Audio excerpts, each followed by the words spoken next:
നമസ്കാരം. ന്യൂസ് 3ലേക്ക് സ്വാഗതം. ഞാൻ നാദറ മെഹ്റി. കഴിഞ്ഞ ദിവസം ദീപക് എന്ന സഹോദരൻ ആത്മഹത്യ ചെയ്ത സമയത്ത് ഞാൻ അടക്കമുള്ള കേരളത്തിലെ ഭൂരിപക്ഷ സമൂഹത്തിൽപ്പെട്ട ആൾക്കാരും ആ വ്യക്തിക്കൊപ്പം കുടുംബത്തിനോടൊപ്പം വിലാപത്തിൽ പങ്കുചേർന്നായിരുന്നു. സമൂഹത്തിൽ വ്യത്യസ്തമായ നിലപാടുള്ള മനുഷ്യരുണ്ടെങ്കിൽ പോലും ഈ വിഷയത്തിൽ നിലപാട് പറഞ്ഞതിന് പേരിൽ സാമൂഹ്യ പ്രതിബദ്ധതയുള്ള ഒരു വ്യക്തി സൈബർ ഇടത്ത് ആക്രമിക്കപ്പെട്ടിരുന്നു. ആ വ്യക്തിയാണ് ഇന്ന് ന്യൂസ് 3യിൽ നമുക്കൊപ്പം ചേരുന്നത്. നമുക്ക് സ്വാഗതം ചെയ്യാം. പ്രശസ്ത സാമൂഹ്യ പ്രവർത്തകയും വിദ്യാർത്ഥിയും അധ്യാപികയും ഒക്കെ ആയിട്ടുള്ള നമ്മുടെ സമൂഹത്തിൽ നിലവാരമുള്ള വിഷയങ്ങളൊക്കെ തന്നെ കൃത്യമായി തന്നെ സംസാരിക്കുന്ന ശ്രീലക്ഷ്മി അറക്കൽ. സ്വാഗതം ശ്രീലക്ഷ്മി. സ്വാഗതം. ഞാൻ നേരത്തെ സൂചിപ്പിച്ചതുപോലെ സമൂഹത്തിലെ വിഷയത്തിൽ സംസാരിച്ചതിൻ്റെ പേരിൽ സൈബർ അടുത്ത് വലിയ രീതിയിൽ ആക്രമിക്കപ്പെട്ട ഒരു വ്യക്തിയാണ് ശ്രീലക്ഷ്മി. ആ വിഷയത്തിൽ തുടക്ക സമയത്ത് പറഞ്ഞ നിലപാടിൽ തന്നെ ഉറച്ചു നിൽക്കുന്ന വ്യക്തിയാണ് ഇപ്പോഴും. അല്ല, ഞാനതെൻ്റെ സോഷ്യൽ മീഡിയ പ്ലാറ്റ്ഫോമിൽ തന്നെ ഞാൻ വ്യക്തമാക്കിയിട്ടുണ്ട്. ഒരാൾ ഇപ്പം നമുക്ക് ചില കാര്യങ്ങളിൽ സന്തോഷം തോന്നുക എന്ന് പറയുന്നത് അത് നമുക്ക് ഉണ്ടായ പ്രീവിയസ് എക്സ്പീരിയൻസിൽ നിന്നാണ്. അത് നമ്മൾ പെട്ടെന്നുള്ള വികാര വിക്ഷോഭത്തിൽ എടുത്തിടുന്നതാണ്.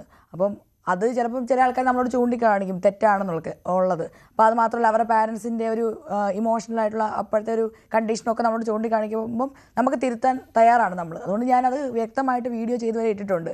എൻ്റെ ആദ്യത്തെ ആ നിലപാട് നന്നായി പോയി, സന്തോഷം എന്നൊക്കെ പറയുന്നത് ഞാൻ പോസ്റ്റ് ഇട്ടിട്ടുണ്ട്. അതൊക്കെ തെറ്റാണെന്നും അത് ഞാൻ പിൻവലിക്കുകയും ചെയ്തിട്ടുണ്ട്. അവരുടെ വീട്ടുകാരുടെ വേദനയിൽ പങ്കുചേർന്നുകൊണ്ടാണ് ഞാനത് പിൻവലിച്ചിട്ടുള്ളത്. ഉറപ്പായിട്ടും ശ്രീലക്ഷ്മിയുടെ കൂടിച്ചേർക്കുന്ന ഒരു വിഷയം എന്നുള്ളത് തുടക്ക സമയത്ത് ആ വിഷയം കണ്ട സമയത്തും ഒക്കെ തന്നെ ആ വ്യക്തിയോടൊപ്പം ചേർന്ന് നിൽക്കാതെ അതിനെതിർത്ത് സംസാരിക്കുകയും അത് നന്നായി പോയി എന്ന് പറയുകയൊക്കെ ചെയ്തിരുന്നു. പക്ഷേ അതിൽ നിന്ന് പിന്നീട് ആ വിഷയത്തിൽ മനസ്സിലാക്കുകയും ആ ഗുരുതരമായിട്ടുള്ള പ്രശ്നത്തെ അംഗീകരിക്കുകയൊക്കെ ചെയ്തിട്ട് ഒരു നിലപാടിലേക്ക് ഉറച്ചു നിൽക്കുകയും ചെയ്തിട്ടുണ്ട്. നിലവിൽ ശ്രീലക്ഷ്മി എന്താണ് ഈ വിഷയത്തിൽ മനസ്സിലാക്കുന്നത്? ഈ പറഞ്ഞ കണക്ക് ആക്രമിക്കപ്പെട്ട ഒരു വ്യക്തി ആത്മഹത്യ ചെയ്യുകയും ആ വിഷയത്തിൽ ഷിഞ്ചിത എന്ന് പറയുന്ന ഒരു വ്യക്തി സാമൂഹികപരമായിട്ട് നിരന്തരം എന്ന് പറയുമ്പോൾ ഈ നിമിഷം അടക്കം തന്നെ ആക്രമിക്കപ്പെട്ടുകൊണ്ടിരിക്കുന്നു സൈബർ അടുത്ത്. ഇപ്പോഴും ആ വ്യക്തിക്കൊപ്പമാണോ, ഇല്ലെങ്കിൽ മരണപ്പെട്ടു പോയ വ്യക്തിക്കൊപ്പമാണോ? ഞാനിവിടെ നിൽക്കുന്നത് സൈബർ ബുള്ളിങ്ങിനെതിരെയാണ്. ഓരോ വ്യക്തികളുടെ ഒപ്പം അങ്ങനെയൊന്നുമല്ല. സൈബർ ബുള്ളിങ്ങിനെതിരെയാണ്. സൈബർ സ്പേസിലെ സുരക്ഷിതത്വത്തിന് വേണ്ടിയാണ്. കാരണം ഇപ്പം എല്ലാവരും പറയുന്നുണ്ട് ദീപക് മരിച്ചത് സൈബർ ബുള്ളിങ് കാരണമാണ്, സൈബർ സ്പേസിലെ ആ ഒരു മോശം അനുഭവം കൊണ്ടാണെന്ന്. അപ്പം നമ്മൾ പിന്നീട് ചെയ്യുന്നത് എന്താ കാണുന്നത്? ഈ ഷിംജിത എന്ന് പറയുന്ന വ്യക്തിനെയും ഇതേപോലെ സൈബർ ബുള്ളിങ്ങിന് ഇട്ട് കൊടുക്കുന്നതാണ് കാണേണ്ടത്.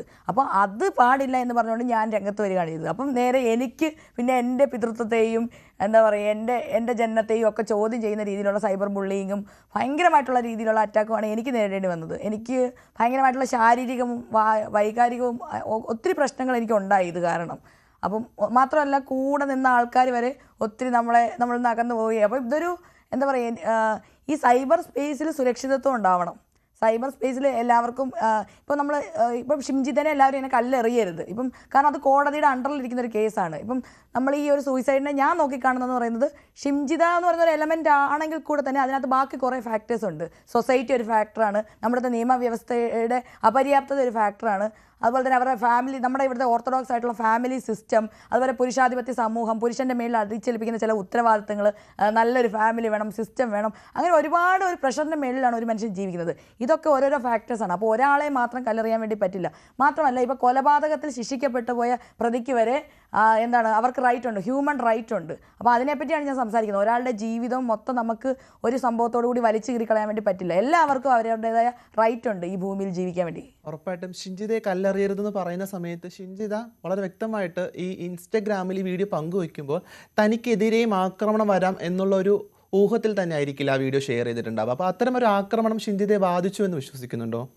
ഞാൻ ഈ വീഡിയോ ആദ്യമായിട്ട് കണ്ടപ്പം ഞാൻ കണ്ടത് മൊത്തം ഈ ഷിംജിതനെ സൈബർ ബുള്ളി ചെയ്യുന്ന കമൻറ്റാണ്. എനിക്ക് ആ വീഡിയോ കണ്ടപ്പോൾ കൃത്യമായിട്ട് അയാളുടെ ഒരു ബാഡ് ടച്ച് ആയിട്ടാണ് ഫീൽ ചെയ്തത്. അപ്പോൾ അതിൻ്റെ ഇടയിൽ മൊത്തം കമൻറ്റ് വന്നത് ഷിംജിത റീച്ചിന് വേണ്ടി ചെയ്യുന്നു എന്നുള്ളതാണ്. പക്ഷേ എനിക്കത് കാരണം എനിക്ക് എൻ്റെ പേഴ്സണൽ എക്സ്പീരിയൻസിൽ നിന്ന് ഒരുപാട് സ്ഥലത്ത് ഞാൻ പോലീസ് സ്റ്റേഷനിൽ കംപ്ലയിൻറ്റ് കൊടുക്കാൻ വേണ്ടി പോയിട്ടുണ്ട്.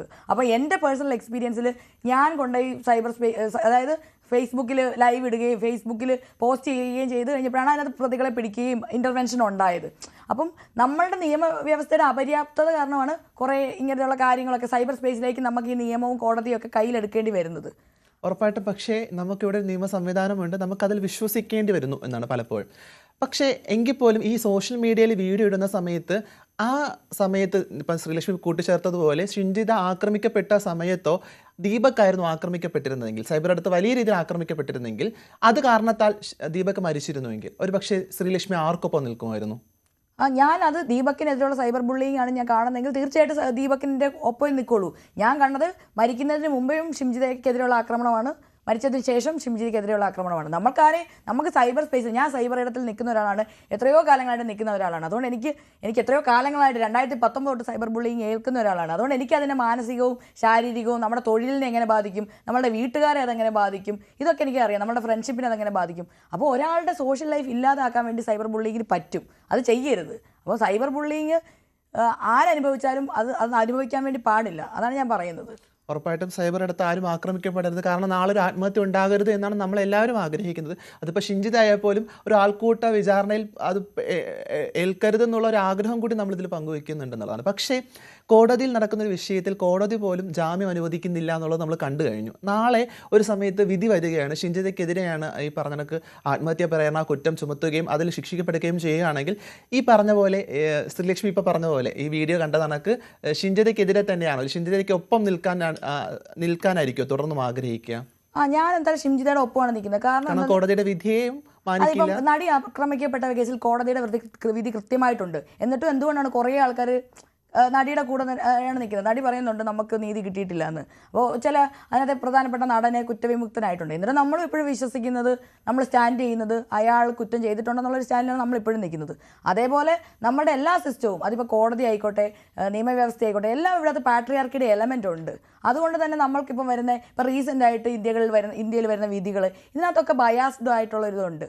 ഇപ്പം ഞാൻ പറയുകയാണ്, ഇപ്പോൾ ആത്മഹത്യാ പ്രേരണ കുറ്റം ചുമത്തി അങ്ങനെ അകത്തിടുകയാണെങ്കിൽ നമ്മളിപ്പം ഈ പി ദിവ്യയുടെ ആത്മഹത്യാ പ്രേരണ കുറ്റമാണ്. അങ്ങനെ ഒത്തിരി ആൾക്കാരെ ഇടാവല്ലോ. അപ്പോൾ കുറേ ഓരോ ആൾക്കാർക്കും ഓരോ നീതി. അതാണ് ഇവിടുത്തെ പ്രശ്നം.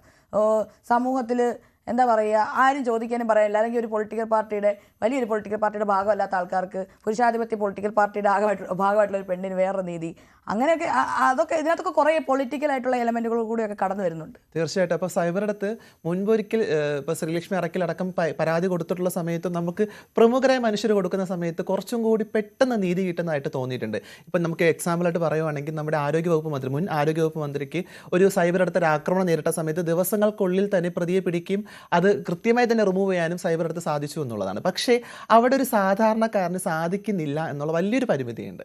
നമുക്കിത് എങ്ങനെയായിരിക്കും പരിഹരിക്കാൻ സാധിക്കുക?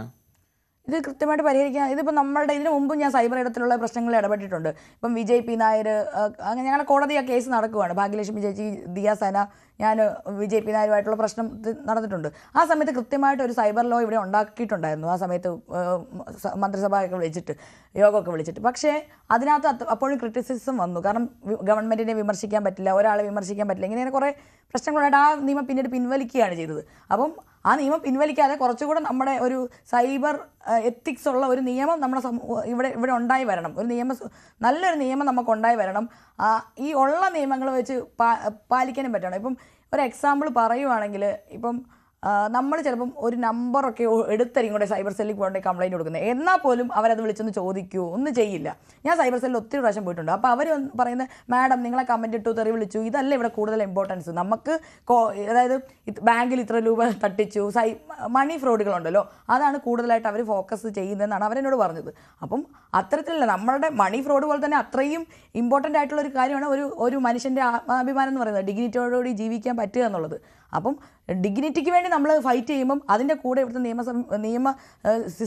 നിയമവ്യവസ്ഥ നിൽക്കണമെന്നാണ് ഞാൻ ആവശ്യപ്പെടുന്നത്. ഉറപ്പായിട്ടും അങ്ങനത്തെ ഒരു നിയമ സംവിധാനം കൂടി ഇനി കൂടുതൽ രൂക്ഷമായിട്ട് ഉണ്ടാവട്ടെ എന്ന് ആഗ്രഹിക്കുന്നു. തിരിഞ്ഞു നോക്കുന്ന സമയത്ത് ഈ ദീപകിൻ്റെ വിഷയത്തിൽ പ്രതികരിക്കേണ്ടായിരുന്നു എന്ന് തോന്നിയിട്ടുണ്ടോ എപ്പോഴെങ്കിലും?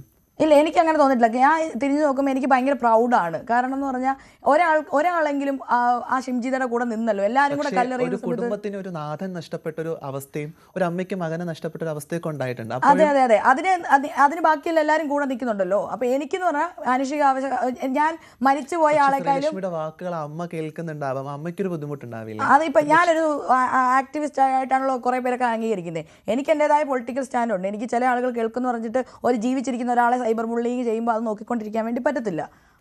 പക്ഷെ നാളെ ഒരു ദീപക് ഉണ്ടാകരുത് എന്ന് നമുക്ക് ആഗ്രഹിച്ചുകൊണ്ട് ഇത്തരം വിഷയങ്ങളിൽ ചിലയിടത്തെങ്കിലും ഒരു ഫേക്ക് അലിഗേഷൻ സംഭവിക്കാറുണ്ട്, ഫേക്ക് കേസുകൾ കൊടുക്കാറുണ്ട് ആളുകൾ. അപ്പോൾ അതിനെ നമുക്കൊന്ന് തടഞ്ഞു നിർത്താനായിട്ട് എങ്ങനെയായിരിക്കും സാധിക്കുക? ഒരു പക്ഷേ ശ്രീലക്ഷ്മി പോലുള്ള ആളുകളും കൂടി ഈ വിഷയത്തിൽ ദീപകിനൊപ്പം നിന്നിരുന്നെങ്കിൽ നാളെ ഫേക്കായിട്ടൊരു കേസ് കൊടുക്കാൻ വരുന്ന ഒരു മനുഷ്യന് ഒന്നും കൂടി ആലോചിക്കേണ്ടി വരും. ഇത്തരത്തിൽ സാമൂഹിക വിഷയങ്ങളിൽ അല്ലെങ്കിൽ സാമൂഹിക പ്രതിസന്ധികളിൽ ആ വ്യക്തി കൂടി അതിനെ ഭയക്കേണ്ടി വരും എന്നുള്ളത്. അപ്പോൾ അതിനെ ഒരു കരുതൽ കൂടി ആയിക്കൂടെ ഈ വിഷയത്തിൽ? ഈ ഫേക്ക് കേസുകൾ എന്ന് പറയുമ്പോൾ എപ്പോഴും നമ്മളിപ്പം ഈ രാഹുൽ ഈശ്വറും എല്ലാവരും ആരോപിക്കുന്നതെന്ന് പറഞ്ഞിട്ടുണ്ടെങ്കിൽ സ്ത്രീകൾ മാത്രമേ പുരുഷന്മാർക്കെതിരെ ഫേക്ക് കേസ് കൊടുക്കുന്നുള്ളൂ എന്ന്. അങ്ങനെയല്ല ഇതൊരു ജെൻഡർ സംഭവമല്ല. ഫേക്ക് കേസുകൾ ജെൻഡർ സംബന്ധമായ കാര്യമല്ല. അത് സ്ഥലത്തിൻ്റെ കേസിൽ നടക്കുന്നുണ്ട്. കോളേജിൽ അങ്ങോട്ടും ഇങ്ങോട്ടും അടിയായിട്ടുണ്ടെങ്കിൽ ചിലപ്പം അടിക്കാൻ പോയവനായിരിക്കും ആദ്യം പോയി അഡ്മിറ്റ് ആവുന്നുണ്ടാവുക. അങ്ങനെ എല്ലാ കേസിലും ഫേക്ക് കേസുകളുണ്ട്. അപ്പം ഫേക്ക് കേസുകൾ അന്വേഷിച്ച് അതിൻ്റെ റിയൽ ആയിട്ടുള്ള കാര്യങ്ങൾ ഇൻവെസ്റ്റിഗേറ്റ് ചെയ്യുക എന്നുള്ളത് പോലീസിൻ്റെ ഉത്തരവാദിത്വമാണ്. അത് കറക്റ്റായിട്ട് ചെയ്യുക. എന്നിട്ട് മീഡിയയ്ക്ക് ഇതിനകത്ത് റെസ്പോൺസിബിലിറ്റി ഉണ്ട്. ഒരാൾക്കെതിരെ എന്തെങ്കിലും കേസ് വരുമ്പോൾ ഒരു പൊളിറ്റിക്കൽ ഫിഗറാണ് അല്ലെങ്കിൽ ഒരു ഇമ്പോർട്ടൻ്റ് ഇപ്പോൾ എനിക്കെതിരെ ഒരു കേസ് വന്നു കഴിയുമ്പോഴത്തേക്കും ഞാനും ഒരു എന്താ പറയുക ഒരു പബ്ലിക് ഫിഗറാണ്. അപ്പം എനിക്കെതിരെ അത് അവർ സെൻസേഷണലൈസ് ചെയ്യാൻ വേണ്ടി നോക്കുന്നത്. സെൻസേഷൻ അങ്ങനെയല്ല. ഒരു കാര്യത്തിൻ്റെ ഒരു മീഡിയയ്ക്കും ധർമ്മമുണ്ട്. മീഡിയ എന്ത് ചെയ്യണം, അതിൻ്റെ കറക്റ്റായിട്ടുള്ള കാര്യങ്ങൾ അറിഞ്ഞിട്ട് അതിനെപ്പറ്റി റിപ്പോർട്ട് കൊടുക്കണം. അല്ലാതെ അവരതിനെ ന്യൂസ് വാല്യൂ ആക്കി അതിനെ വിറ്റ് അതിനെ TRP കൂട്ടി. ദീപകിന്റെ മരണത്തിൽ മീഡിയയ്ക്കും ഒരു പങ്കുണ്ട് നമ്മൾ മനസ്സിലാക്കേണ്ടിയിരിക്കുന്നു. കാരണം ഈ വിഷയത്തിൽ ആയി പറഞ്ഞ ഷിഞ്ചിത വീഡിയോ അപ്ലോഡ് ചെയ്ത നിമിഷങ്ങൾക്കകം തന്നെ പല പ്രമുഖ ചാനലുകളും ഈ വീഡിയോ അപ്ലോഡ് ചെയ്തിരുന്നു എന്നുള്ളതും കൂടിയുണ്ട്. അപ്പോൾ ഒരു വിഷയത്തിൽ ഒരു തീരുമാനം എടുക്കുന്നതിന് മുൻപോ അല്ലെങ്കിൽ കേസ് എടുത്തിട്ടുണ്ടോ എന്ന് മനസ്സിലാക്കുന്നതിന് മുൻപ് മീഡിയക്കാരും ഇത്തരം വീഡിയോകളെ ആഘോഷിക്കാറുണ്ട് എന്നുള്ള സങ്കടപ്പെടുത്തുന്ന ഒരു കാര്യം കൂടിയാണ് ശ്രീലക്ഷ്മി ഇവിടെ ചൂണ്ടിക്കാണിക്കുന്നത്. പക്ഷേ നമുക്ക് പലപ്പോഴും സാമൂഹിക ഇടങ്ങൾ ഒരു കോടതിയാകുന്നു എന്നുള്ളൊരു തോന്നലുണ്ട്. കാരണം അത് ഷിഞ്ചിതയും മനസ്സിലാക്കിയിട്ടുണ്ടായിരുന്നു. കാരണം നിങ്ങൾക്ക് വിട്ടു തന്നിരിക്കുന്നു എന്നാണ് ക്യാപ്ഷനിൽ പറഞ്ഞിരുന്നത്. അങ്ങനെ വിട്ടുകൊടുത്താൽ നീതി കിട്ടുമായിരുന്നു ഷിഞ്ചിതയ്ക്ക്? അങ്ങനെ വിട്ടുകൊടുത്താൽ നീതി കിട്ടില്ല. ഇപ്പം ഞാനും ആണെങ്കിലും കുറേ എനിക്കെതിരെ കമൻറ്റ് ഇടുന്ന ആൾക്കാരുടെയൊക്കെ ഫോട്ടോയും സ്ക്രീൻഷോട്ടും ഒക്കെ എടുത്ത് ഫേസ്ബുക്കിൽ ഇടാറുണ്ട്. അതെന്തുകൊണ്ടാണ്? നമ്മളെ ഒരാൾ അറ്റാക്ക് ചെയ്യുന്നു. അപ്പം നമുക്ക് എന്താ നിയമ സംവിധാനത്തിൽ പോയാൽ നീതി കിട്ടുമെന്ന് അവിടെയും സൈബർ എടുത്ത് ആക്രമിക്കപ്പെടുകയല്ലേ ഓപ്പോസിറ്റ്? അതെ. അപ്പം നമ്മൾ ആക്രമിക്കുമ്പോൾ അതേ വിഷമം, അതേ രീതിയിലുള്ള വിഷമം അയാൾക്കും കിട്ടണം. അതായത് നമ്മളെ ഒരാൾ 5000 പേര് ഒരുമിച്ചായിരിക്കും കമൻറ്റ് ഇടുന്നത്. അതിനകത്ത് ഏറ്റവും മോശപ്പെട്ട ഒരു കമൻറ്റ് ഇട്ടായിരിക്കും ഞാൻ സ്ക്രീൻഷോട്ട് എടുത്തിട്ടുണ്ടാവുക. കാരണം അവരും അത് അറിയണം. ഈ ഒരു എന്നെ 5000 പേര് ആക്രമിച്ചെങ്കിൽ അവരെ ഒരു 50 പേര് ചിലപ്പോൾ ആക്രമിക്കുന്നുണ്ടാവുള്ളൂ. പക്ഷെ അവരും അതിൻ്റെ ടേസ്റ്റ് അറിയണം. ഇത് നമ്മളുടെ ഒരു എന്താ പറയുക ഒരു പകരത്തിന് പകരം എന്ന് പറയുന്ന ഒരു ബുദ്ധിയാണ്. എന്തുകൊണ്ടാണ് വരുന്നത്? നിയമവ്യവസ്ഥയിൽ നമുക്കിവിടെ സപ്പോർട്ട് കിട്ടാത്തതുകൊണ്ടാണ്. ആ സപ്പോർട്ട് ഉണ്ടായി വരണമെന്ന് മാത്രമേ ഞാൻ പറയുന്നുള്ളൂ. ഇവിടെ നിയമ സംവിധാനം വലിയൊരു പരിമിതിയുണ്ട് എന്നാണ് അവരും പറയുന്നത്. കാരണം ഇവിടെ ഒരു പരാതി കിട്ടുന്ന സമയത്ത് മെറ്റയ്ക്ക് അത് അയച്ച് മെറ്റ അത് തിരിച്ച് റിപ്ലൈ തന്ന് ഒരു 14 ദിവസത്തോളം ഗ്യാപ്പ് ആ വിഷയത്തിൽ സംഭവിക്കുന്നു എന്നുള്ളത് അത് സാധാരണക്കാരന് മാത്രം എടുത്തു പറയേണ്ടിയിരിക്കുന്നു. ഇവിടുത്തെ ഒരു മന്ത്രിക്കോ മന്ത്രിയുടെ മകൾക്കോ ഇത് സംഭവിച്ചാൽ ഇത് സാധാരണ ഒരു 14 ദിവസത്തിൻ്റെ അപ്പുറത്തേക്ക് ഒരു ദിവസമോ ഒരു മണിക്കൂറിനകത്തോ സൗദിയിലിരിക്കുന്ന ആളെ പോലും ഇവിടെ എത്തിക്കാൻ സാധിക്കും എന്നുള്ളത് വലിയൊരു വിഷമപ്പെടുത്തുന്ന ഒരു കാര്യം കൂടിയാണ്. നമുക്ക് പലപ്പോഴും ഈ സാമൂഹ്യ വിഷയങ്ങൾ ഇടപെടുന്ന സമയത്ത് സ്ത്രീകൾ സംസാരിച്ചാൽ ആക്രമിക്കപ്പെടും എന്നുള്ളത് തീർച്ചയാണ് അല്ലേ? സ്ത്രീകളാണ് മറുപടി പറഞ്ഞതിൽ സ്ത്രീകളുടെ അഭിപ്രായം പറഞ്ഞിട്ടുണ്ടോ അവിടെ സ്ത്രീപക്ഷം വാദിക്കുന്നു എന്ന് പറയാറുണ്ട്. എപ്പോഴെങ്കിലും ലൈഫിൽ തിരിഞ്ഞു നോക്കുന്ന സമയത്ത് സ്ത്രീ വാദങ്ങൾക്കപ്പുറത്തേക്ക് ഒരു പുരുഷനോടൊപ്പം നിൽക്കുകയോ പുരുഷന്റെ വാദങ്ങൾക്കൊപ്പം സപ്പോർട്ട് ചെയ്യുകയോ ചെയ്തിട്ടുണ്ടോ? തീർച്ചയായിട്ടും ഞാനുണ്ട്. എൻ്റെ പേഴ്സണൽ ലൈഫിൽ തന്നെ ഞാൻ എടുത്തു നോക്കുകയാണെങ്കിൽ അങ്ങനെ ഫേക്ക് ആയിട്ടുള്ള പോക്സോ കേസ് കൊടുത്ത സമയത്ത് ഞാൻ അതിനകത്ത് ഇൻ്റർവൈൻ ചെയ്തിട്ടുണ്ട്. എന്നിട്ട് ഞാൻ എന്നെ കൊണ്ട് പറ്റുന്ന രീതിയിലൊക്കെ ഇതിൽ നിന്ന് എങ്ങനെയെങ്കിലും ഇയാളെ ഊരിക്കൊണ്ട് പോരാമോ എന്നൊക്കെ ചോദിച്ചിട്ടുണ്ട്. അപ്പോൾ അപ്പം പറയുന്നത് ഇത് പോക്സോ കേസല്ലേ? അതെങ്ങനെയാണ് തീരുമാനിക്കുന്നത് ശ്രീലക്ഷ്മി? കാരണം അത് ഞാൻ സ്കൂളിൽ പഠിപ്പിച്ചുകൊണ്ടിരുന്ന ഒരാളാണ്. അപ്പോൾ എനിക്ക് അവിടുന്ന് അവിടുത്തെ ഒരു സിസ്റ്റത്തിൽ നിന്ന് ഫേക്ക് ആയിട്ടുള്ള പോക്സോ കേസ് വരുമെന്ന് എനിക്ക് ഇൻഫർമേഷൻ ഫേക്കാണെന്ന് നമ്മൾ മനസ്സിലാക്കുക. ഞാൻ ചെയ്തിട്ടില്ലെന്ന് എനിക്കറിയാമല്ലോ. അപ്പോൾ എനിക്കെതിരെ പോക്സോ കേസ് വരുമെന്ന് പറഞ്ഞാൽ അത് ഫേക്ക് അല്ലേ? ആ വ്യക്തിപരമായിട്ടുള്ള അനുഭവത്തിൽ നിന്ന് മാത്രമല്ല അവിടുത്തെ ആ സിസ്റ്റത്തിൽ അവിടുത്തെ ആ പ്രിൻസിപ്പിൾ ഇതിന് മുമ്പും ഫേക്ക് പോക്സോ കേസുകൾ കൊടുത്ത് അതുപോലെ വേറെ കേസുകൾ കൊടുത്ത് ആൾക്കാരെ ഇതാക്കിയിട്ടുണ്ടെന്നാണ് എനിക്ക് ഇൻഫർമേഷൻ കിട്ടിയിട്ടുണ്ട്. ഒത്തുതീർപ്പാക്കുകയോ ഇല്ലെങ്കിൽ നീതി കിട്ടിയെന്ന് ഇല്ല. ഞാൻ എനിക്കെതിരെ കേസ് കൊടുക്കുമെന്ന് പറയുമ്പോൾ ഞാൻ അവിടുന്ന് എന്ത് ചെയ്തു, റിസൈൻ ചെയ്ത് ഞാൻ വരുവാണ് ചെയ്തത്. അപ്പം സ്വാഭാവികമായിട്ടും നമുക്കറിയാമല്ലോ, നമുക്ക് ചില കാര്യങ്ങൾ നമുക്കൊരു ബുദ്ധിയുണ്ടല്ലോ. ആ ഒരു ബുദ്ധി ഒരു ഇൻ്റലക്ച്വൽ വെച്ച് നോക്കുമ്പോൾ നമുക്ക് അറിയാൻ വേണ്ടി പറ്റും. തീർച്ചയായിട്ടും. ഇപ്പം പക്ഷെ വേടൻ എന്ന് പറയുന്ന ഒരു നിരന്തരം ഈ പറഞ്ഞ കണക്ക് പീഡിപ്പിക്കപ്പെട്ടു എന്ന് ആരോപിക്കുന്ന അതിജീവിതകളൊക്കെ തന്നെ നിരന്തരം കേസ് കൊടുക്കുകയോ അല്ലെങ്കിൽ സോഷ്യൽ മീഡിയയിലൊക്കെ തന്നെ ഷെയർ ചെയ്യുന്ന ഒരു ആൾക്ക് സപ്പോർട്ട് നിരന്തരം കൊടുക്കുന്ന ഒരാളാണ് ശ്രീലക്ഷ്മി അറക്കൽ. എങ്ങനെയാണ് വേടനെ നിങ്ങൾക്ക് ഒപ്പം ചേർത്ത് നിർത്താൻ സാധിക്കുന്നത്? കാരണം വേടൻ അത്രയും പെർഫെക്റ്റ് ആണെന്ന് പലപ്പോഴും സോഷ്യൽ മീഡിയ അടക്കമുള്ള ഇടങ്ങളിലൊക്കെ തന്നെ സംസാരിക്കുന്നുമുണ്ട്. അങ്ങനെ വേടൻ ഒരു സാധാരണക്കാരൻ എന്ന രീതിയിൽ മാത്രം കണ്ടതിനപ്പുറത്തേക്ക് അയാൾ ഈ ഇത്തരത്തിലുള്ള ഒരു വിഷയങ്ങളിലും പ്രതിയല്ല എന്ന് എങ്ങനെയാണ് മനസ്സിലാക്കുക? പ്രതിയല്ല നമ്മൾ ഒരിക്കലും പറഞ്ഞിട്ടില്ല. ഞാൻ അയാൾക്കൊപ്പമുള്ള ചിത്രം പങ്കുവയ്ക്കുമ്പോഴൊക്കെ തന്നെ അയാൾക്കൊപ്പം ഒരു സപ്പോർട്ട് കൊടുക്കുന്നതായിട്ട് ഞങ്ങൾ മനസ്സിലാക്കേണ്ടി വരുന്നു. ഞാൻ സപ്പോർട്ട് തന്നെയാണ്, വേടൻ സപ്പോർട്ട് തന്നെയാണ്. പക്ഷേ വേടൻ അരുൺകുമാറിന്റെ ഇന്റർവ്യൂവിൽ കറക്റ്റായിട്ട് പറഞ്ഞിട്ടുണ്ട്, അതിനകത്ത് റിപ്പോർട്ടറിനകത്ത് എൻ്റെ ഭാഗത്ത് നിന്ന് സ്ത്രീകളുള്ള സമീപനത്തിൽ തെറ്റുകൾ പറ്റിയിട്ടുണ്ട് എന്ന് കൃത്യമായിട്ട് പറഞ്ഞിട്ടുണ്ട്. അങ്ങനെ തിരുത്തി വരുന്ന ഒരു മനുഷ്യനെ അംഗീകരിക്കുക എന്നുള്ളതാണ് ശ്രീലക്ഷ്മി അതെ അതെ അതെ അതെ വ്യക്തിപരമായ അഭിപ്രായം. അത് മാത്രമല്ല അതിനകത്ത് കൺസെന്റ് ഉള്ള സെക്സ് അങ്ങനത്തെ ഒക്കെ കുറെ എലമെന്റ് ഉണ്ട്. പിന്നെ മാത്രമല്ല അതെടുത്ത് യൂസ് ചെയ്യുന്ന നാളെ പൊളിറ്റിക്സ്. ഗോവിന്ദസ്വാമി ഈ പറഞ്ഞ കണക്ക് പുറത്തേക്ക് വരുന്ന സമയത്ത് തന്റെ തെറ്റ് അംഗീകരിക്കുകയും തനിക്കൊപ്പം സമൂഹം നിൽക്കണമെന്ന് ആവശ്യപ്പെടുമ്പോൾ ഉറപ്പായിട്ടും ശ്രീലക്ഷ്മി ഇല്ല നിൽക്കില്ല. കാരണം എനിക്ക് ഗോവിന്ദസ്വാമിനെ പേഴ്സണലായിട്ട് അറിയില്ല. എനിക്ക് ഈ വേടനെ പേഴ്സണലായിട്ട് ഒത്തിരി കാലം മുന്നേ അറിയാം. വ്യക്തിപരമായിട്ട് അറിയുന്ന മനുഷ്യർക്കൊപ്പം നിൽക്കുക. അതെ അതെ വ്യക്തിപരമായിട്ടുള്ള അറിയുന്ന മനുഷ്യർക്കൊപ്പം നീതി അവരുടെ ഭാഗത്താണെന്ന് എനിക്ക് തോന്നുവാണെങ്കിൽ ഞാൻ കൃത്യമായിട്ട് അവരുടെ കൂടെ നിൽക്കും. ഓക്കെ, അങ്ങനെ വ്യക്തിപരമായിട്ടൊരു തീരുമാനം എടുക്കുന്നതിനപ്പുറത്തേക്ക് കോടതിക്ക് ഒരു തീരുമാനമുണ്ടെന്നാണ്. നാളെ കോടതി വിധിക്കുകയാണ് വേടൻ തെറ്റ് ചെയ്തിട്ടുണ്ടെന്ന്. ആ സമയത്തോ ആ സാഹചര്യത്തിലോ വേടനെതിരെ സംസാരിക്കുമോ? വേടനെതിരെ സംസാരിക്കില്ല. കാരണം വേടൻ ഞാൻ പറഞ്ഞില്ല, ഇവിടുത്തെ കോടതി എന്ന് പറയുന്നത് എന്താ പറയുക, അത്രയും ബയാസ്ഡ് അല്ലാത്തതെന്ന് ഞാൻ വിശ്വസിക്കുന്നില്ല. അതിനകത്തും ബയാസ്ഡ് ആയിട്ടുള്ള എലമെന്റ്സ് ഉണ്ട്. അതുകൊണ്ട് തന്നെ ഞാൻ വേടന് വേണ്ടി ഇതിപ്പോൾ സവാദിനെ മാലയിട്ട് സ്വീകരിച്ച പോലെ മാല ഇടാനൊന്നും പോവില്ല. വേടൻ ജയിലിൽ പോവുകയാണെങ്കിൽ ജയിലിൽ പോകുമ്പോൾ ഞാനൊന്നും പറയാനൊന്നും പോകില്ല. തിരിച്ച് വരുമ്പോൾ വീട്ടിൽ പോയിട്ട് അവനെ കാണും, അത്ര തന്നെ. തീർച്ചയായിട്ടും അത് വ്യക്തിപരമായ ഒരു അഭിപ്രായം തന്നെയാണ്. സവാദിന്റെ വിഷയത്തിൽ ആദ്യ സമയത്ത് സവാദിനെതിരെ സംസാരിച്ച സ്ത്രീ ആക്രമിക്കപ്പെട്ടിരുന്നു. ശേഷം ഒരു വിഷയം ഉണ്ടാകുമ്പോഴാണ് ആ സ്ത്രീക്ക് ഒപ്പം നിൽക്കുന്നു എന്നും സമൂഹം ഒന്നടങ്കം ഒരേ സ്വരത്തിൽ പറഞ്ഞത്. ഒരു പക്ഷേ ആ രണ്ടാമത്തെ സംഭവം നടന്നില്ലായിരുന്നുവെങ്കിൽ ഒരു പക്ഷേ നിരന്തരം ആക്രമിക്കപ്പെടുന്ന കൂട്ടത്തിൽ ആ തുടക്കത്തെ ആ സ്ത്രീ ഉണ്ടാവില്ലായിരുന്നു. സവാദിനെതിരെ ആദ്യം ആരോപിക്കപ്പെട്ട സ്ത്രീ.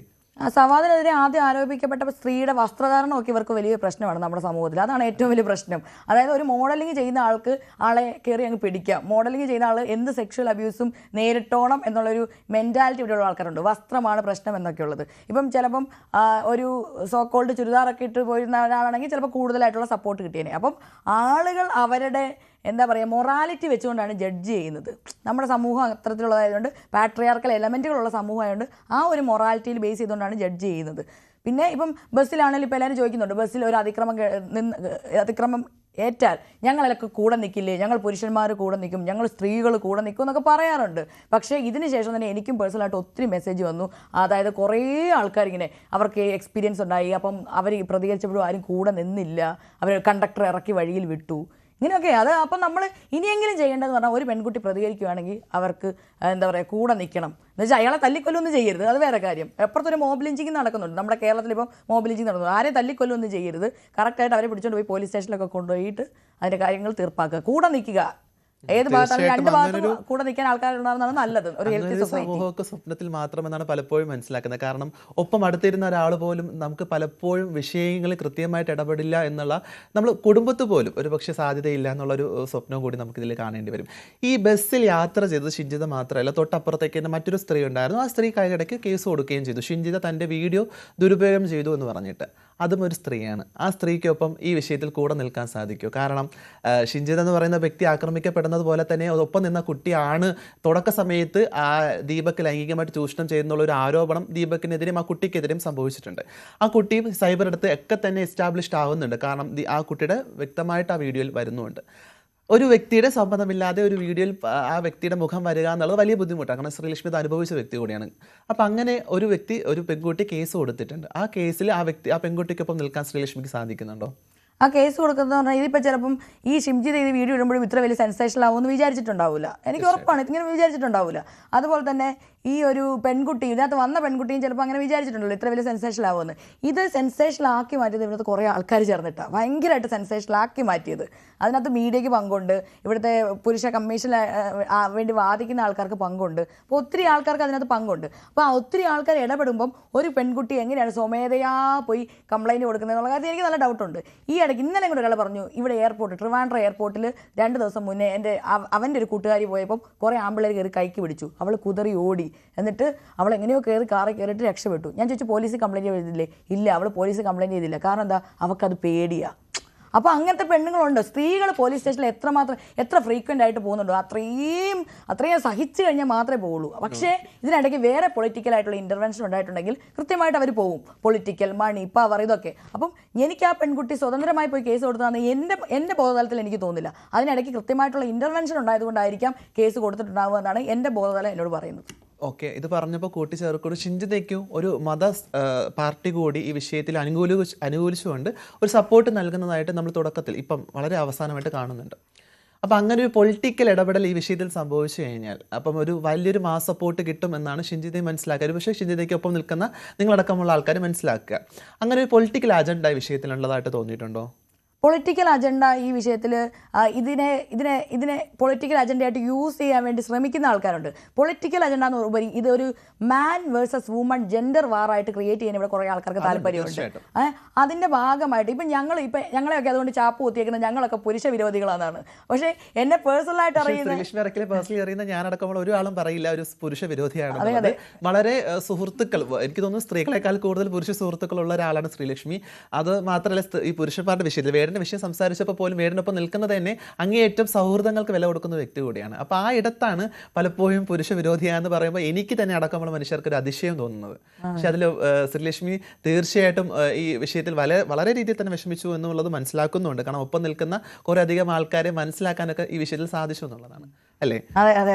അപ്പൊ അത് ഒന്ന് ചേർക്കാമോ? നമ്മളൊരു വിഷയം പ്രതികരിക്കുന്ന സമയത്ത് പ്രത്യേകിച്ച് കുടുംബത്തിനകത്ത് പോലും പലപ്പോഴും സ്ത്രീകൾ ഈ വിഷയം സംസാരിച്ചതിന്റെ പേരിൽ, കാരണം താൻ ആക്രമിക്കപ്പെട്ടെന്നോ താൻ ലൈംഗികമായിട്ട് ചൂഷണം ചെയ്യപ്പെട്ടെന്നോ സംസാരിക്കുമ്പോൾ ഒക്കെ തന്നെ നീ ഇത് പറയരുത്, നീ പറഞ്ഞു കഴിഞ്ഞാൽ നിനക്ക് അതിനുശേഷം ഒരു ഭാവി ഉണ്ടാവില്ല, നിനക്കൊരു പ്രശ്നം സാമൂഹ്യപരമായിട്ട് ഉണ്ടാകും എന്നൊക്കെയുള്ള ഭയപ്പെടുത്തൽ നമ്മൾ പലപ്പോഴും കേൾക്കാറുണ്ട്. പ്രതികരിക്കുന്ന സ്ത്രീകളൊക്കെ തന്നെ മറ്റൊരു രീതിയിലുള്ള സമൂഹം പലപ്പോഴും കാണുന്നതും, പ്രത്യേകിച്ച് ഒപ്പം നിൽക്കുന്ന മനുഷ്യരൊക്കെ തന്നെ. അങ്ങനെ ഒപ്പം നിന്ന് ആരെങ്കിലൊക്കെ തന്നെ ഈ വിഷയം കാരണം മാറിപ്പോയിട്ടുണ്ടോ? ഒപ്പം നിന്ന് ഒരുപാട് പേര് മാറിപ്പോയി. നമ്മുടെ കോമൺ ആയിട്ടുള്ള ഫ്രണ്ട് സർക്കിളിൽപ്പെട്ട ഒരുപാട് ആൾക്കാർ മാറിപ്പോയി. പക്ഷെ അപ്പോഴും എന്നോട് കൂടെ ചേർന്ന് നിന്നത് കുറേ എൻ്റെ ട്രാൻസ്ജെൻഡർ സുഹൃത്തുക്കളൊക്കെ കുറേ പേര് ചേർന്ന് നിന്നിട്ടുണ്ട്.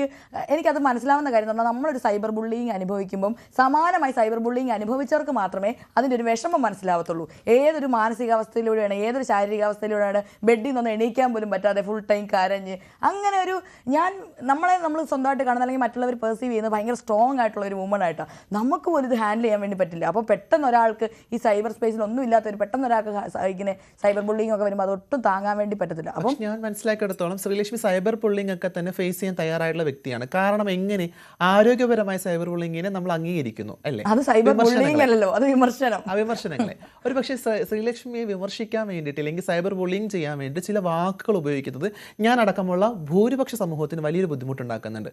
തന്തയില്ലാത്തവൾ എന്ന് വിളിച്ചോ മറ്റ് ലൈംഗികമായിട്ടുള്ള വാക്കുകൾ ഉപയോഗിച്ചോ വിളിക്കുന്ന സമയത്ത് അത് വലിയ രീതിയിൽ ഒരു വലിയ വിഷമം ഉണ്ടാക്കുന്ന ഒരു കാര്യമാണ്. നിങ്ങൾ മനസ്സിലാക്കേണ്ട ഒരു കാര്യം, ശ്രീലക്ഷ്മി ഒരു സിംഗിൾ പാരന്റ് ആയിരുന്നു അല്ലേ? ശ്രീലക്ഷ്മിയുടെ അമ്മ മാത്രമാണ് ശ്രീലക്ഷ്മി നാളെ ഇതുവരെ പഠിപ്പിച്ചത്. അത് ബാക്കി ശ്രീലക്ഷ്മി കൂട്ടിച്ചേർക്കും. ഇത് വായിച്ച സമയത്തോ അല്ലെങ്കിൽ ഇത് കണ്ട സമയത്തോ എന്തായിരുന്നു തോന്നിയത്? അതായത് ഇവർ തന്തയില്ലാത്തവർ, അതായത് ഇവരുടെ ജനിപ്പിച്ച ആളെ ഇത്ര മോശമാണ്, അതുകൊണ്ടാണ് ഇവളിങ്ങനെ ബിഹേവ് ചെയ്യുന്നതാണ്. ആക്ച്വലി എനിക്ക് സ്വന്തമായിട്ട് എന്നെ അറിയാം, ഞാൻ അത്രയും മോശപ്പെട്ട ഒരാളൊന്നുമല്ല. ഞാൻ വളരെ കഷ്ടപ്പെട്ട ബാക്ക്ഗ്രൗണ്ടിൽ നിന്ന് പഠിച്ച് വളരെ ഉൾഗ്രാമത്തിൽ നിന്ന് സിറ്റിയിൽ വന്ന് സെറ്റിലായ ഒരാളാണ്.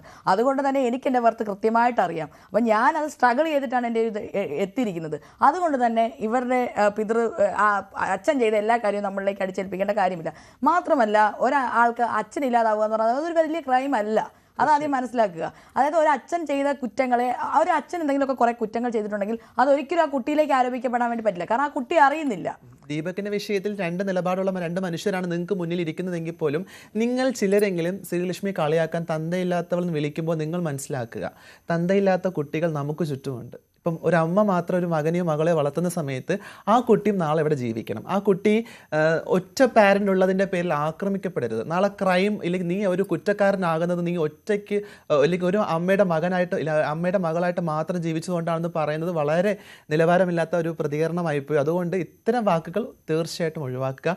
കാരണം നമുക്ക് ചുറ്റും സിംഗിൾ പാരൻ്റായിട്ട് വളരുന്ന കുട്ടികളുണ്ട്. അവർ നാളെ സമൂഹത്തിൻ്റെ സാമൂഹ്യ പ്രതിബദ്ധതയുള്ള മനുഷ്യരായിട്ട് തന്നെ ജീവിക്കണമെന്നാണ് നമ്മൾ ആഗ്രഹിക്കുന്നത്. അവരൊക്കെ തന്നെ ക്രിമിനൽസ് എന്ന് പറയുന്ന സ്റ്റേറ്റ്മെൻറ്റ് വലിയ രീതിയിൽ ഒരു റോങ് ആയിട്ട് തോന്നിയിട്ടുണ്ട്. ഓക്കെ, നമ്മളിതൊക്കെ സംസാരിക്കുമ്പോഴും ചില വിഷയങ്ങളിലൊക്കെ തന്നെ ശ്രീലക്ഷ്മി പണ്ട് നടത്തിയ പരാമർശങ്ങളൊക്കെ തന്നെ പിന്നോട്ട് പോയി ആൾക്കാരൊക്കെ പറക്കിയെടുത്ത് വരാറുണ്ട്. ഒരു പക്ഷേ കയ്യിലടിച്ച ടാറ്റൂവിൻ്റെ വിഷയത്തിലായിക്കോട്ടെ, മോഹൻലാലിനെതിരെ പറഞ്ഞ സ്റ്റേറ്റ്മെൻ്റ് ആയിക്കോട്ടെ, അല്ലെങ്കിൽ പുരുഷന്മാരൊക്കെ തന്നെ താൻ വെറുക്കുന്നു എന്ന് പറഞ്ഞ സ്റ്റേറ്റ്മെൻ്റ് ആയിക്കോട്ടെ, ഇതൊക്കെ പറയുമ്പോഴും നാളെ ഇത്തരം വിഷയങ്ങളിലൊക്കെ തന്നെ വലിയ രീതിയിൽ സൈബർ ബുള്ളിങ് സംഭവിക്കുമ്പോൾ ഇതൊക്കെ തന്നെ പൊങ്ങി വരും എന്നുള്ളൊരു പ്രതീക്ഷ അല്ലെങ്കിൽ ഒരു പ്രശ്നം ശ്രീലക്ഷ്മി എപ്പോഴെങ്കിലും തോന്നിയിട്ടുണ്ടോ? ഇല്ല, ഞാൻ എൻ്റെ വായിക്കൊരു കൺട്രോൾ ഇല്ലാത്ത ഒരാളാണ്. എൻ്റെ നാക്കിൽ അതായത് എനിക്ക് എന്തെങ്കിലും ഇമോഷൻസ് വന്നിട്ടുണ്ടെങ്കിൽ അത് ഞാൻ അങ്ങ് എക്സ്പ്രസ് ചെയ്യും. അത് ഓൺലൈൻ, അതായത് ഈ മീഡിയയുടെ ഒരു കള്ളത്തരമുണ്ട് എഡിറ്റ് ചെയ്യലും അതിനിടയിൽ കുത്തിക്കല്ലും. ഇത് ഞാൻ കുറേ ഇപ്പം വൈകിയാണ് ഇത് മനസ്സിലാക്കി വരുന്നത്. ഇപ്പം അഖിൽമാരാറെ വിളിച്ച ഒരു കാര്യം എടുത്ത് മോഹൻലാലിനകത്തേക്ക് കുത്തിക്കയറ്റി. അപ്പോൾ എല്ലാവരും കേൾക്കുമ്പോൾ എന്താ മോഹൻലാലിനെ ഞാൻ ചീത്ത വിളിച്ചു എന്നുള്ള ഒരു ഇമേജാണ് എനിക്ക് കിട്ടുന്നത്. ഞാൻ മോഹൻലാലിനെ ചീത്ത ഒന്നും വിളിച്ചിട്ടില്ല. അത് നമുക്ക് ഇടവേളയ്ക്ക് ശേഷം നമുക്ക് ഒന്നും കൂടി ശ്രീലക്ഷ്മിയിലേക്ക് വരാം. കാരണം മോഹൻലാലിനെതിരെ എന്താണ് ശ്രീലക്ഷ്മി പറഞ്ഞതെന്നുള്ളത് ചെറിയൊരു ഇടവേള.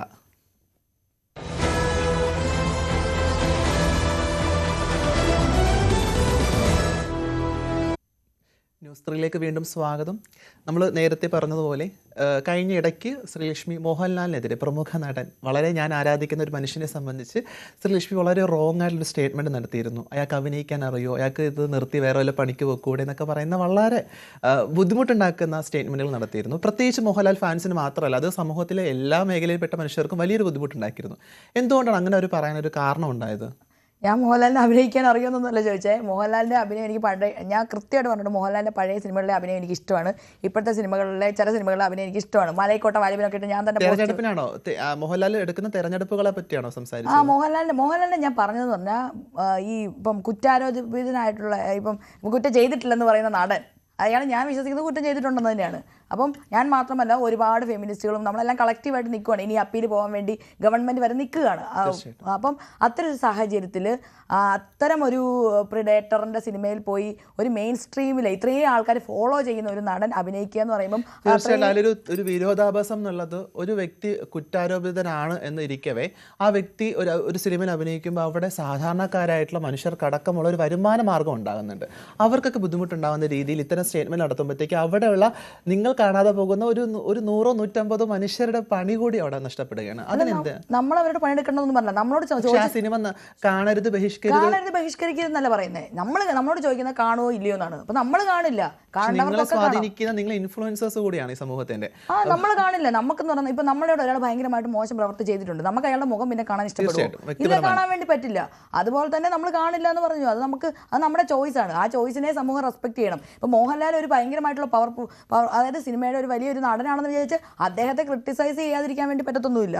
അദ്ദേഹത്തെ ക്രിട്ടിസൈസ് ചെയ്യാൻ എല്ലാ സിറ്റിസൺസിനെയും ക്രിട്ടിസൈസ് ചെയ്യാൻ വേണ്ടി ഉള്ള അധികാരം പോലെ നമുക്ക് അദ്ദേഹത്തെയും ക്രിട്ടിസൈസ് ചെയ്യാനുള്ള അധികാരമുണ്ട്. അപ്പൊ നമ്മൾ നമ്മുടെ അഭിപ്രായമാണ് പറയുന്നത്. വാക്കുകൾ വലിയ രീതിയിൽ ഞാൻ വാക്കുകൾ അഖിൽമാരാറിനെ പറഞ്ഞ വാക്ക് അത് നേരെ കട്ട് ചെയ്ത് മോഹൻലാലിനെ കൊണ്ട് ഇട്ടു. അതാണ് ഇവിടെ സംഭവിച്ചത്. മറ്റൊരു വ്യക്തിക്കെതിരെ പറഞ്ഞൊരു സ്റ്റേറ്റ്മെന്റ് ആയിരുന്നു. അതിന് ഒരു എഡിറ്റഡ് വെർഷനാണ് നമ്മൾ. അപ്പൊ നമ്മൾ ഇപ്പോഴും മനസ്സിലാക്കിയെടുത്തോളം ശ്രീലക്ഷ്മിയുടെ വാക്കുകൾ വലിയ രീതിയിൽ ബുദ്ധിമുട്ടുണ്ടാക്കി എന്നുള്ളതാണ്. കാരണം പുള്ളിക്ക് ഈ പറഞ്ഞ കണക്ക് എന്നൊക്കെ പറയുന്ന ഒരു ഭയങ്കര എന്താ പറയട്ടെ, അധികാരത്തോടെ അല്ലെങ്കിൽ ഭയങ്കര അഹങ്കാരത്തോടു കൂടി സംസാരിച്ച ഒരു ശ്രീലക്ഷ്മിയുടെ മോഹൻലാൽ എന്ന് പറയുന്നത് ഒത്തിരി ആൾക്കാർ റെസ്പെക്ട് ചെയ്യുന്നുണ്ടെന്ന് വിചാരിച്ച് വിമർശിക്കപ്പെടാത്ത എന്ന് പറയുന്നതിനെ അയ്യോ അതെന്താ അങ്ങനെ പറഞ്ഞു, അങ്ങനെ ചെയ്യേണ്ട ആവശ്യമില്ല. അത് നമുക്ക് വിമർശിക്കാനുള്ള അധികാരമുണ്ട് അദ്ദേഹത്തെ ഒരുപാട് പേര് ഫോളോ ചെയ്യുന്നുണ്ട്. അതൊക്കെ തന്നെ നമ്മൾ പലപ്പോഴും സമൂഹത്തോട് സംസാരിക്കുന്ന ഞാൻ അദ്ദേഹത്തിന്റെ ശരീരപ്രകൃതിയെയോ ഒന്നുമല്ല കളിയാക്കിയത്. അദ്ദേഹം എടുത്തൊരു പൊളിറ്റിക്കൽ സ്റ്റാൻഡ്, അതുപോലെ അദ്ദേഹം കൊറോണ മാറാൻ പാത്രം കൊട്ടാൻ പറഞ്ഞ പൊളിറ്റിക്കൽ സ്റ്റാൻഡ്, ഇത്തരത്തിലുള്ള കാര്യങ്ങളൊക്കെ എന്നെ ഒരു സയൻസ് ടീച്ചറെ സംബന്ധിച്ച്, ഒരു സയൻസ് പഠിച്ച ഒരാളെ സംബന്ധിച്ച് അതൊരു മണ്ടത്തരമായിട്ടുള്ള ഒരു പ്രവൃത്തിയാണ്. അതിനെയാണ് ഞാൻ ക്രിട്ടിസൈസ് ചെയ്തത്. തീർച്ചയായിട്ടും. അപ്പം നമുക്ക് സമൂഹത്തിലെ പലർക്കും ഒരു തെറ്റിദ്ധാരണയുണ്ട്, ശ്രീലക്ഷ്മി എന്ത് ചെയ്യുന്നു, ശ്രീലക്ഷ്മി ഒരു സാമൂഹ്യ പ്രവർത്തക മാത്രമാണോ, ഇല്ലെങ്കിൽ സമൂഹത്തിന് ആക്ടിവിസം അല്ലെങ്കിൽ ഫെമിനിസം ഒക്കെ ഉള്ള ടോപ്പിക്കിൽ മാത്രം സംസാരിക്കുന്ന വ്യക്തിയാണെന്നുള്ളത്. പക്ഷെ അതല്ല എന്നുള്ളത് ശ്രീലക്ഷ്മി തന്നെ പരിചയപ്പെടുത്തും. എൻ്റെ ക്വാളിഫിക്കേഷൻ എന്ന് പറഞ്ഞാൽ MSc ഫിസിക്സ്, പിന്നെ B.Ed M.Ed ആണ്. അപ്പോൾ ഞാനത് കഴിഞ്ഞ് കുറച്ച് കാലം ഒരു സ്കൂളിൽ ജോലി ചെയ്തു. സ്കൂളിൽ ഇതുപോലെ സിസ്റ്റം കുറച്ച് പ്രശ്നം, എനിക്കെതിരെ ഒരു ഫേക്ക് കേസൊക്കെ വരുമെന്നായപ്പോൾ ഞാൻ അവിടെ നിന്ന് റിസൈൻ ചെയ്തു. പിന്നെ ഞാൻ പ്രൈവറ്റായിട്ട് ഫ്രീലാൻസ് ആയിട്ട് ട്യൂഷൻ എടുത്താണ് ജീവിക്കുന്നത്. അത് +1 +2 കുട്ടികൾക്ക് ഫിസിക്സ് ആണ് എടുക്കുന്നത്. തീർച്ചയായിട്ടും റാങ്ക് അടക്കം അല്ലേ പഠിച്ചിരുന്ന സമയത്തുണ്ടായിരുന്ന ഒരു വ്യക്തി കൂടിയാണ്. പത്രത്തിലൊക്കെ നമ്മൾ മുന്നേക്ക് എപ്പോഴൊക്കെ കണ്ടു പറഞ്ഞൊരു മുഖം കൂടിയാണ്. അപ്പോൾ അങ്ങനെ തന്നെ സന്തോഷമുണ്ട്. വിദ്യാഭ്യാസ മേഖലയിൽ സജീവമായിട്ട് നിൽക്കുകയും അത് പഠനത്തിൽ വലിയ ഒരു പ്രാധാന്യം കൊടുക്കുന്ന ഒരു ശ്രീലക്ഷ്മി നമുക്ക് ഈ വിഷയത്തിൽ കാണാൻ സാധിക്കും എന്നുള്ളതാണ്.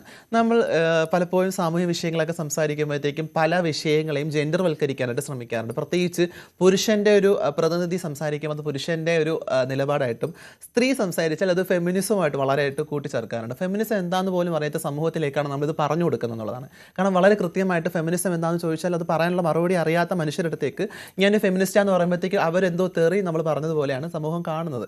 ഫെമിനിസം എന്താണെന്ന് പറയുമ്പോഴത്തേക്ക് ശ്രീലക്ഷ്മി മനസ്സിലാക്കിയെടുത്തോളം ഫെമിനിസത്തെ പറ്റി ഒരു ചെറിയൊരു വാചകം എന്താണ്? എനിക്കത് ഈക്വൽ ഓപ്പർച്യൂണിറ്റി, ഈക്വൽ ഡിഗ്നിറ്റി, ആത്മാഭിമാനത്തോടെ ജീവിക്കാനുള്ള ഒരു മൂവ്മെൻറ്റ്, അതുപോലെ തന്നെ ഒരു ഈക്വൽ ആയിട്ടുള്ള റെസ്പെക്റ്റ് നമുക്ക് കിട്ടണം, ബഹുമാനം കിട്ടണം. അപ്പോൾ നമ്മളെപ്പോഴും ഫെമിനിസത്തെ പറ്റി പറയുമ്പം, ഞാനും എൻ്റെ ചെറുപ്പത്തിൽ ഫെമിനിസം എന്ന് പറയുമ്പോൾ സ്ത്രീകൾക്ക് വേണ്ടി മാത്രമുള്ളതെന്നാണ് വിചാരിച്ചുകൊണ്ടിരുന്നത്. പക്ഷേ അങ്ങനെയല്ല. അത് സ്ത്രീകൾക്കും, ഇൻ്റർസെക്ഷണൽ ഫെമിനിസം എന്ന് പറയുമ്പോൾ അത് സ്ത്രീകൾക്കും ട്രാൻസ്ജെൻഡർ ആയിട്ടുള്ള ആൾക്കാർക്കും ക്യൂർ ആയിട്ടുള്ള ആൾക്കാർക്ക് വേണ്ടിയിട്ടും അതുപോലെ തന്നെ ഒപ്രസ്ഡ് ആയിട്ടുള്ള ആൾക്കാരുടെയും ഒക്കെ കൂടുതൽ ആണുങ്ങൾക്ക് വേണ്ടി കൂടിയാണ് ഇവിടെ ഫെമിനിസം സ്റ്റാൻഡ് ചെയ്യുന്നത്. അത് ഞാൻ കൃത്യമായിട്ട് പറയുന്നുണ്ട്. തീർച്ചയായിട്ടും ഈ സമൂഹത്തിലെ എല്ലാ മനുഷ്യരും ഫെമിനിസ്റ്റുകളാണെന്ന് നമുക്ക് പറയേണ്ടി വരും. നല്ലവരായ എല്ലാ മനുഷ്യരും ഫെമിനിസ്റ്റുകളാണ്. കാരണം ഇവിടുത്തെ സമൂഹത്തിലെ സ്ത്രീകളും പുരുഷന്മാരും ട്രാൻസ്ജെൻഡർ മനുഷ്യരൊക്കെ തന്നെ തുല്യ നിലവാരത്തിൽ ജീവിക്കണം എന്നാണ് നമ്മൾ എല്ലാവരും ആഗ്രഹിക്കുന്നത്. പക്ഷേ അത് പറയുന്ന സമയത്ത് ഫെമിനിസ്റ്റാന്ന് പറയുമ്പോഴത്തേക്കും അതിനെ രൂക്ഷമായി വിമർശിക്കാനായിട്ട് ശ്രമിക്കാറുണ്ട്. ഇപ്പോൾ അടുത്തിടെ കണ്ട ഒരു വാക്ക് കൂടിയാണ് അതിതീവ്രമായ ഫെമിനിസ്റ്റുകൾ എന്ന് പറയുന്ന ഒരു വാക്ക്. അങ്ങനെ ഒരു ഫെമിനിസം ഉണ്ടോ? എനിക്ക് അതിതീവ്രമായ ഫെമിനിസം ഉണ്ടെന്ന് എനിക്ക് തോന്നിയിട്ടില്ല. പക്ഷേ എനിക്കിപ്പം എന്നോട് ഇപ്പം ഞാൻ തിരുത്താൻ തയ്യാറാണ്. രാഹുൽ ഈശ്വറാണ് എനിക്ക് തോന്നുന്നു ഏറ്റവും കൂടുതൽ വാക്ക് ഉപയോഗിച്ചിട്ടുള്ളത്. രാഹുൽ ഈശ്വറാണ് വാക്ക് ഉപയോഗിച്ചത്. പക്ഷേ ഈ ഫെമിനിസത്തെ പറ്റി ജെൻഡർ പൊളിറ്റിക്സ്, അതായത് ജെൻഡറുമായിട്ട് ബന്ധപ്പെട്ട കാര്യങ്ങൾ അക്കാദമിക് ലെവലിൽ പഠിച്ച ആൾക്കാർ പറയുന്നത് കുറേ വേവ്, 1, 2, 3 വേവ് ഫെമിനിസം ഉണ്ട്, അതിനകത്ത് കുറേ ഫെമിനിസം ഉണ്ട്, അതിനകത്ത് ഒന്നാണ് റാഡിക്കൽ ഫെമിനിസം എന്നൊക്കെയാണ്. അപ്പം അത്തരത്തിലുള്ള കാര്യത്തെപ്പറ്റി എനിക്കെന്ന് പറഞ്ഞാൽ എൻ്റെ ഫെമിനിസം ഉണ്ടായി വന്നത് എൻ്റെ ജീവിത അനുഭവങ്ങളിൽ നിന്നാണ്.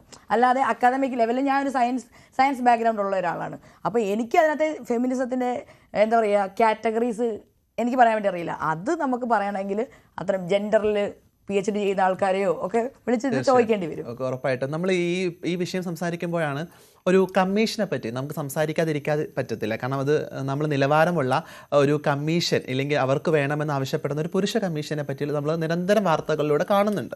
പ്രത്യേകിച്ച് സോഷ്യൽ മീഡിയയിൽ ഏറ്റവും കൂടുതൽ ആൾക്കാരൊപ്പം നിൽക്കുന്നതും പുരുഷ കമ്മീഷൻ വരണം എന്നുള്ള ഒരു ആഹ്വാനത്തിലാണ്. ഞാനടക്കമുള്ള ആൾക്കാർ അത് ആഗ്രഹിക്കുന്നുണ്ട്. കാരണം ഇവിടെ പുരുഷന്മാരും ആക്രമിക്കപ്പെടാറുണ്ട്. പുരുഷന്മാർക്ക് വേണ്ടി സംസാരിക്കുന്ന സംഘടനകളൊക്കെ ഉണ്ടാകട്ടെ എന്ന് തന്നെയാണ് ആഗ്രഹിക്കുന്നത്. പ്രത്യേകിച്ച് അവർ കഴിഞ്ഞിടയ്ക്ക് ദീപകിൻ്റെ വീട്ടിലേക്ക് പോയിട്ട് ഒരു 3.5 ലക്ഷം രൂപ കൊടുത്തു എന്ന് കേൾക്കുന്നതിൽ അതിയായ സന്തോഷമുണ്ട്. കാരണം അവർക്കത് ചെയ്യാൻ സാധിച്ചതിൽ വലിയൊരു കയ്യടി കൊടുക്കുന്നു. മാത്രമല്ല അവർക്കൊരു ഹെൽപ്പ് ലൈൻ നമ്പർ കൂടി വരുന്നുണ്ട് എന്നുള്ളതാണ്. അവിടെ ഒരു പുരുഷ കമ്മീഷൻ ആവശ്യമുണ്ടോ എന്ന് നമ്മൾ ഫെമിനിസ്റ്റുകളുടെ അടുത്ത് ചോദിച്ചു കഴിഞ്ഞാൽ, പ്രത്യേകിച്ച് അവരുദ്ദേശിക്കുന്ന ഫെമിനിസ്റ്റുകളോട് ചോദിച്ചു കഴിഞ്ഞാൽ അതിൻ്റെ ആവശ്യമുണ്ടോ എന്നുള്ള ചോദ്യം തിരിച്ചും അവരും ചോദിക്കുന്നുണ്ട്. നമ്മൾ ശ്രീലക്ഷ്മിയുടെ അഭിപ്രായം എന്താണ്? കാരണം ശ്രീലക്ഷ്മി നിരന്തരമായിട്ട് സ്ത്രീകളുടെ വാദങ്ങൾ ഉന്നയിക്കുന്ന ഒരാളെന്ന രീതിക്ക് ഇവിടെ പുരുഷ കമ്മീഷൻ ആവശ്യം സമൂഹത്തിലുണ്ടോ? നമുക്കിവിടെ ഓൾറെഡി സ്ത്രീകൾക്കും കുട്ടികൾക്കും വേണ്ടി പ്രത്യേക തരത്തിലുള്ള നിയമങ്ങളും ഒക്കെ ഉണ്ട് അവരെ സംരക്ഷിക്കാൻ വേണ്ടി. അതിൻ്റെ ഭാഗമായിട്ടാണ് വനിതാ കമ്മീഷൻ ഉള്ളത്. പക്ഷേ കേരളത്തിലെ വനിതാ കമ്മീഷൻ അത്ര പ്രവർത്തനക്ഷമമല്ലെന്നാണ് എൻ്റെ ഒരു അഭിപ്രായം. പിന്നെ നമുക്ക് മനുഷ്യന്മാർക്കെല്ലാം വേണ്ടി വാദിക്കാൻ വേണ്ടി മനുഷ്യ കമ്മീഷനുണ്ട്, മനുഷ്യാവകാശ കമ്മീഷനുണ്ട്. അപ്പോൾ ഇതിനൊക്കെ എന്തൊക്കെയോ പോരായ്മകൾ ഉണ്ടായിരിക്കൂലേ പുരുഷ കമ്മീഷന് വേണ്ടി ഇവർ ചോദിക്കുന്നുണ്ടാവും. നമ്മുടെ നിയമവ്യവസ്ഥയിൽ പോരായ്മകളുണ്ട്. അതുകൊണ്ടാണ് പുരുഷ കമ്മീഷന് വേണ്ടി വാദിക്കുന്നത്. പുരുഷ കമ്മീഷൻ വേണമെന്ന് ചോദിച്ചപ്പോൾ ഞാൻ ഇതിനു മുമ്പ് പറഞ്ഞിട്ടുള്ളത് പുരുഷ കമ്മീഷൻ വരട്ടെ, അത് നല്ല കാര്യമാണ്. കാരണം എന്താണെന്ന് വെച്ചാൽ പുരുഷന്മാർ ഇപ്പം രാഹുൽ ഈശ്വർ പറയുന്നത് പുരുഷന്മാരെല്ലാം ആത്മഹത്യ ചെയ്യുന്നുണ്ട്, അതിൻ്റെ കാരണം സ്ത്രീകളാണെന്ന്. അങ്ങനെയല്ല, മാനസികാരോഗ്യത്തിൽ നമ്മൾ ശ്രദ്ധ കൊടുക്കേണ്ടതുണ്ട്. അപ്പം ഇത്ര ഹെൽപ്പ് ലൈൻ നമ്പറുകൾ വരുമ്പം പുരുഷന്മാരുടെ മാനസികാരോഗ്യത്തിൽ കേന്ദ്രീകരിക്കുകയും അവരെ വേണ്ട ട്രീറ്റ്മെൻറ്റ്. ഇപ്പോൾ സവാദ് എന്ന് പറയുന്നുണ്ടല്ലോ, സവാദ് എന്ന് പറയുന്ന ഒരാൾക്ക് ഞാൻ വിവരമുള്ള പുരുഷന്മാരോടെല്ലാം കമ്മ്യൂണിക്കേറ്റ് ചെയ്തപ്പോൾ അവർ പറഞ്ഞത് ഒരു ബസ്സിൽ ഇങ്ങനെ ചെയ്യുന്ന ഒരു സൈക്കോളജിക്കൽ ഇഷ്യൂ ആണെന്നാണ് പറയുന്നത്. അപ്പോൾ അയാളെ കുറേ കാലം കൊണ്ട് ജയിലിടുവാണ് ചെയ്യുന്നത്. അതിനെ അത് കറക്റ്റ് ചെയ്യണം. നമുക്ക് എല്ലാ ആൾക്കാരും കറക്റ്റ് ചെയ്ത് നന്നായി വരണം എന്നാണ് ആഗ്രഹമുള്ളത്. അപ്പം ഇതുപോലെ തന്നെ സൂയിസൈഡ് എന്ന് പറയുമ്പോൾ ഒരുപാട് സാമൂഹിക പ്രശ്നം, അതായത് സമൂഹത്തിൻ്റെ ഒരുപാട് എക്സ്പെക്ടേഷനും ഒക്കെ കൊണ്ടാണ് ഈ സൂയിസൈഡൽ ടെൻഡൻസിയും ഈ പുരുഷന്മാരൊക്കെ ആത്മഹത്യയിലേക്ക് പോകുന്നത്. അതിനകത്ത് സ്ത്രീകൾ മാത്രമല്ല അതിനകത്ത് കാരണം ഒരുപാട് എലമെൻറ്റ്സ് ഉണ്ട്. അപ്പം അത്തരത്തിലുള്ള വിഷയങ്ങൾ കൃത്യമായി അഡ്രസ്സ് ചെയ്യും. ഇപ്പോൾ ആരെങ്കിലും ആത്മഹത്യ ചെയ്യാൻ വേണ്ടി പോകുന്നുണ്ടെങ്കിൽ ഒരു ഹെൽപ്പ് ലൈൻ നമ്പർ ഉണ്ടെങ്കിൽ അത് വളരെ നല്ലതാണ്. അതുകൊണ്ട് പുരുഷൻ കമ്മീഷൻ വരുന്നതൊന്നും ഞാൻ ഒട്ടും ഓപ്പോസ് ചെയ്യില്ല. പക്ഷേ അത് സ്ത്രീകൾക്കെതിരെയുള്ള ടൂൾ, സ്ത്രീകളെ അടിച്ചമർത്താൻ വേണ്ടിയുള്ള ടൂളായി മാറരുത്, അത്ര മാത്രമേ ഉള്ളൂ. പുരുഷന്മാരുടെ മാനസികാരോഗ്യത്തിനും വെൽബീയിങ്ങിനും വേണ്ടിയിട്ട് കമ്മീഷൻ വരുന്നുണ്ടെങ്കിൽ അത് നമ്മുടെ ഫെമിനിസത്തിനും കൂടി അത് നല്ലത് മാത്രമേ ചെയ്യുള്ളൂ ഞാൻ വിശ്വസിക്കുന്നത്. തീർച്ചയായിട്ടും പുരുഷ കമ്മീഷൻ ഉണ്ടാവട്ടെ എന്നാണ് ഞാനും ശ്രീലക്ഷ്മിയൊക്കെ തന്നെ ആഗ്രഹിക്കുന്നത്. കാരണം ഉണ്ടാകുന്ന സമയത്ത് അവർ തിരിച്ചു കൊടുക്കുമ്പോൾ സ്ത്രീകൾക്കെതിരായിട്ടുള്ള സംഘടനയായിട്ട് അത് മാറാതിരിക്കട്ടെ എന്നുള്ള ആഗ്രഹം കൂടി നമ്മളിതിൽ പങ്കുവയ്ക്കുന്നു എന്നുള്ളതാണ്. നമ്മളിതൊക്കെ പറയുമ്പോഴും ഇവിടെ സ്ത്രീകൾ മാത്രമല്ല ആക്രമിക്കപ്പെടുന്നത്, പുരുഷന്മാരും ആക്രമിക്കപ്പെടുന്നുണ്ട് എന്ന് നമുക്ക് ചൂണ്ടിക്കാണിക്കേണ്ടി വരും. ഞാനൊരു കുട്ടിക്കാലത്ത് പുരുഷനായിരുന്ന സമയത്ത് ഞാനും ആക്രമിക്കപ്പെട്ടിട്ടുണ്ട്, അത് മറ്റൊരു പുരുഷൻ്റെ ഭാഗത്തു നിന്ന്. അപ്പോൾ നമ്മളിവിടെ നിരന്തരം ആക്രമിക്കപ്പെടുന്ന ഒരു കൂട്ടം മനുഷ്യരാണുള്ളത് എന്നാണ് മനസ്സിലാക്കുന്നത്. നമുക്ക് എവിടെയാണ് നമുക്കിതിനെ ഒന്ന് പരിഹരിക്കാൻ സാധിക്കുക? നമ്മൾ പറഞ്ഞ കണക്ക് ബസ്സിൽ ഒരു CCTV ക്യാമറ വെച്ചിട്ടാണോ, ഇല്ലെങ്കിൽ നമ്മൾ നാളെ ഇവിടുത്തെ നിയമ സംവിധാനം കുറച്ചും കൂടി രൂക്ഷമാക്കിയിട്ടാണോ ഇതിനൊന്ന് പരിഹരിക്കാൻ സാധിക്കുക? ഇത് ഭയങ്കരമായിട്ടുള്ള കോംപ്ലിക്കേറ്റഡ് ആയിട്ടുള്ള ഒരു സൊസൈറ്റിയാണ് നമ്മളുടെ. ഇപ്പം അതായത് പുരുഷന്മാർ ബസ്സിലെ കാര്യം മാത്രം എടുക്കണം. ബസ്സിൽ സ്ത്രീ അറ്റാക്ക് ചെയ്യുന്നു, സ്ത്രീകളോട് സേഫ്റ്റി പിൻ കൊണ്ടു നടക്കാനാണ് ആൾക്കാർ പറയുന്നത്. അതായത് ശബ്ദം പുറത്തു വരാൻ പാടില്ല. ശബ്ദം പുറത്തു വരാത്ത രീതിയിൽ നിങ്ങൾ പ്രതികരിച്ചോ, നിങ്ങളൊരു ഞുള്ളു കൊടുത്തോ, സേഫ്റ്റി പിന്ന് വെച്ച് കുത്തിക്കോ, അതാണ് ഇവിടെ പറയുന്നത്. ശരിക്കും അപ്പോൾ ശബ്ദത്തെ അവർ ഭയപ്പെടുന്നുണ്ട്. അപ്പോൾ നമ്മളെന്താ കൃത്യമായിട്ട് ശബ്ദം ഉയർത്താൻ പഠിപ്പിക്കണം. ഈ ശബ്ദം ഉയർത്താതെ ഞാനും ചെയ്തിട്ടുണ്ട്. കോളേജിലൊക്കെ പഠിക്കുമ്പോൾ അങ്ങോട്ടും ഇങ്ങോട്ടും ഞെരിങ്ങിയൊക്കെ നിൽക്കും. അതായത് ഈ ബാക്കിലൊക്കെ വന്ന ആൾക്കാർ ഇങ്ങനെ വൃത്തികേട് ചെയ്യുമ്പോൾ. പക്ഷേ എല്ലാ തൊടലുകളും ഒരു ദുരുദ്ദേശം കൊണ്ട് തൊട്ടു എന്ന് നമുക്ക് വാദിക്കാൻ സാധിക്കും. ഇല്ല, ഞാൻ പറഞ്ഞു വിടും. അപ്പം അത്തരത്തിലുള്ള ഈ ആൾക്കാർ സ്ത്രീകൾ പ്രതികരിക്കാതിരിക്കുമ്പോൾ ഇത് എന്നോട് കുറച്ച് പുരുഷന്മാർ പറഞ്ഞതാ, അതായത് ഇവർക്ക് അഡ്ജസ്റ്റ് ചെയ്ത് കൊടുക്കുകയാണെന്ന് ഇവർക്ക് തോന്നുമെന്ന്. അപ്പം അതങ്ങനെ കുറേ വാദങ്ങളുണ്ട് ഈ ഒരു ബസ്സിലെ വിഷയത്തിൽ. അതുകൊണ്ട് പ്രതികരിക്കേണ്ട സ്ത്രീകൾ കൃത്യമായിട്ട് വായ് ഉപയോഗിച്ച് പ്രതികരിക്കാൻ വേണ്ടി പെൺകുട്ടികളെയും സ്ത്രീകളെ സജ്ജരാക്കുക, അതാണ് വേണ്ടത്. ഏറ്റവും അധികം പ്രതികരിക്കാൻ വേണ്ടി സജ്ജരാക്കുക. അതുപോലെ തന്നെ എങ്ങനെയാണ് ഒരു സ്ത്രീയെ കൺസെൻറ്റ് എങ്ങനെ മേടിച്ചെടുക്കാം എന്നൊക്കെയുള്ളത് നമ്മളുടെ കരിക്കുലത്തിലൊക്കെ ഉൾപ്പെടുത്തണം. നമ്മുടെ കരിക്കുലത്തിൽ സെക്ഷുവാലിറ്റി എഡ്യൂക്കേഷൻ്റെ വളരെ അധികം അതില്ലാത്തതിൻ്റെ പ്രശ്നങ്ങൾ നമുക്ക് കാണുന്നുണ്ട്. നമ്മുടെ നാട്ടിലുള്ളവർക്ക് ഒരു ആൾക്കാരോട് കൺസെൻറ്റ് ചോദിക്കാനോ ഒന്നും, അതിനൊക്കെ എല്ലാം കുറുക്ക് വഴികളും ഇതുപോലത്തുള്ള മറ്റുള്ളവരെ ഉപദ്രവിച്ച് നേടുന്നതൊക്കെയാണ്. അപ്പോൾ ഇത് വലിയൊരു സംഭവമാണ്, വലിയൊരു വിഷയമാണ്. ഇതിനുവേണ്ടി പ്രത്യേക ഇതിനു വേണ്ടി ഈ ഇത്തരത്തിലുള്ള കൺസെൻറ്റ് എങ്ങനെ മേടിക്കണം, സ്ത്രീ പുരുഷ ബന്ധങ്ങൾ എങ്ങനെ ദൃഢമാക്കാം, അതിനുവേണ്ടി തന്നെ വലിയൊരു ടോപ്പിക്കിലേക്കാണ് നമ്മൾ പിന്നെയും കിടക്കുന്നത്. ഈ പറയുന്ന കൺസേൺ ഇപ്പം നമുക്ക് വെബ്സൈറ്റുകളിൽ നോക്കി കഴിഞ്ഞാൽ ലെറ്റർ അടക്കം കിട്ടുന്ന ഒരു സിറ്റുവേഷൻ ഉണ്ടെന്നുള്ളതാണ്. പക്ഷേ ഇവിടെ കൺസേൺ എന്നുള്ളത് വാക്കാൽ കൊടുക്കുന്ന കൺസേണിന് ഒരു കാലം കഴിഞ്ഞ് കഴിഞ്ഞാൽ അതിൻ്റെ വാക്ക് മാറ്റി പറയാനുള്ള ഒരു പരിഹാരവും കൂടിയായിട്ട് അവർ പലപ്പോഴും ദുരുപയോഗം ചെയ്യാറുണ്ട്. അത്തരം കൺസേണുകൾ നമ്മൾ എങ്ങനെയാണ് നമ്മൾ ആ വ്യക്തി, ആരോപിക്കപ്പെട്ട വ്യക്തി അയാൾക്കെതിരെ നീതി കിട്ടണമെന്ന് ആഗ്രഹിക്കുക. പറഞ്ഞ കണക്ക് നമുക്കിപ്പോൾ ചില വിഷയം, ഇപ്പോൾ രാഹുൽ മാങ്കൂട്ടത്തിൻ്റെ വിഷയമൊക്കെ തന്നെ വളരെ കൃത്യമായിട്ട് റിഫ്ലക്റ്റഡ് ആണ്. ആ വ്യക്തി കൺസേൺ കൊടുത്തത് ഈ പറഞ്ഞിട്ടുള്ള വാഗ്ദാനങ്ങൾ കൊടുത്തിട്ടായിരുന്നു. പക്ഷേ അത് ഗുരുതരമായ പ്രശ്നം തന്നെയാണ്. അത് കേസ് കൊടുക്കുകയും കോടതി അതിൽ തീരുമാനം എടുക്കുകയൊക്കെ ചെയ്യണം. പക്ഷേ ചില വിഷയങ്ങളിൽ മ്യൂച്വൽ കൺസേൺ ഉണ്ടാകുകയും കുറേ കാലങ്ങൾക്ക് അപ്പുറത്തേക്ക് മ്യൂച്വൽ കൺസേൺ ആൾക്കാർ ഒരു മോശമായിട്ടൊരു അവസ്ഥയിൽ ഉപയോഗിക്കുകയും ചെയ്യുന്നുണ്ട്. അപ്പോൾ അത്തരം കൺസേണുകളെ ഓപ്പോസിറ്റ് നിൽക്കുന്ന ആരോപിക്കപ്പെട്ട വ്യക്തി അതിനെങ്ങനെയാണ് തൻ്റെ ഭാഗത്ത് നീതിയുണ്ടെന്ന് കാണിക്കാൻ സാധിക്കുക? അത് ഇവിടുത്തെ പ്രശ്നം എന്ന് പറഞ്ഞാൽ നമ്മുടെ സമൂഹം, നമ്മളുടെ നിയമമല്ല ഇവിടെ ഇന്ത്യയിൽ മൊത്തമായിട്ട് നടപ്പിലാകുന്ന നിയമമാണ്. പക്ഷേ നമ്മളിപ്പോൾ ഇവിടെ നിൽക്കുന്നത് കേരളത്തിലാണ്. കേരളത്തിൽ കുറച്ചുകൂടെ അവയർനെസ് ഉള്ള മനുഷ്യരാണ്. ഇപ്പം നോർത്ത് ഇന്ത്യയിൽ നടക്കുന്ന പീഡനങ്ങൾ, അതുപോലെ നോർത്ത് ഇന്ത്യയിൽ നടക്കുന്ന ഒരു കാര്യം ഒന്ന് ആലോചിച്ച് നോക്കിയേ. ഒരു പെൺകുട്ടീനെ വിവാഹ വാഗ്ദാനം ചെയ്തുകൊണ്ട് അവരെ അപ്രോച്ച് ചെയ്തിട്ടുണ്ടെങ്കിൽ ചിലപ്പോൾ അവർ സെക്സിന് തയ്യാറായി അല്ലെങ്കിൽ അങ്ങനെ കൺസെൻറ്റ് കൊടുത്തെന്നൊക്കെ വരും. പക്ഷെ നമ്മളുടെ ഇവിടെ കുറച്ചുകൂടെ മോഡേൺ ആയിട്ടുള്ളൊരു സമൂഹമായിട്ടാണ് ഞാൻ കാണുന്നത്. അപ്പം നമ്മളുടെ നിയമത്തിൻ്റെ പ്രശ്നം എന്ന് പറഞ്ഞാൽ നമുക്ക് ഇവിടെ ഒരു നിയമം അവിടെ ഒരു നിയമം അങ്ങനെ ഉണ്ടാക്കാൻ വേണ്ടി പറ്റില്ലല്ലോ. ഇന്ത്യ എന്ന് പറയുന്ന ഒരു രാജ്യമാണല്ലോ. അപ്പം അതുകൊണ്ടാണ് ഇവിടുത്തെ കോടതികൾ, ഇപ്പോൾ കേരളത്തിലെ കോടതിയാണെങ്കിലും ഇപ്പോൾ രാഹുൽ മാങ്കൂട്ടത്തിനെതിരെ കൺസെൻ്റ് ഉള്ള ബന്ധമായിരുന്നു അതെന്ന് പറഞ്ഞത്.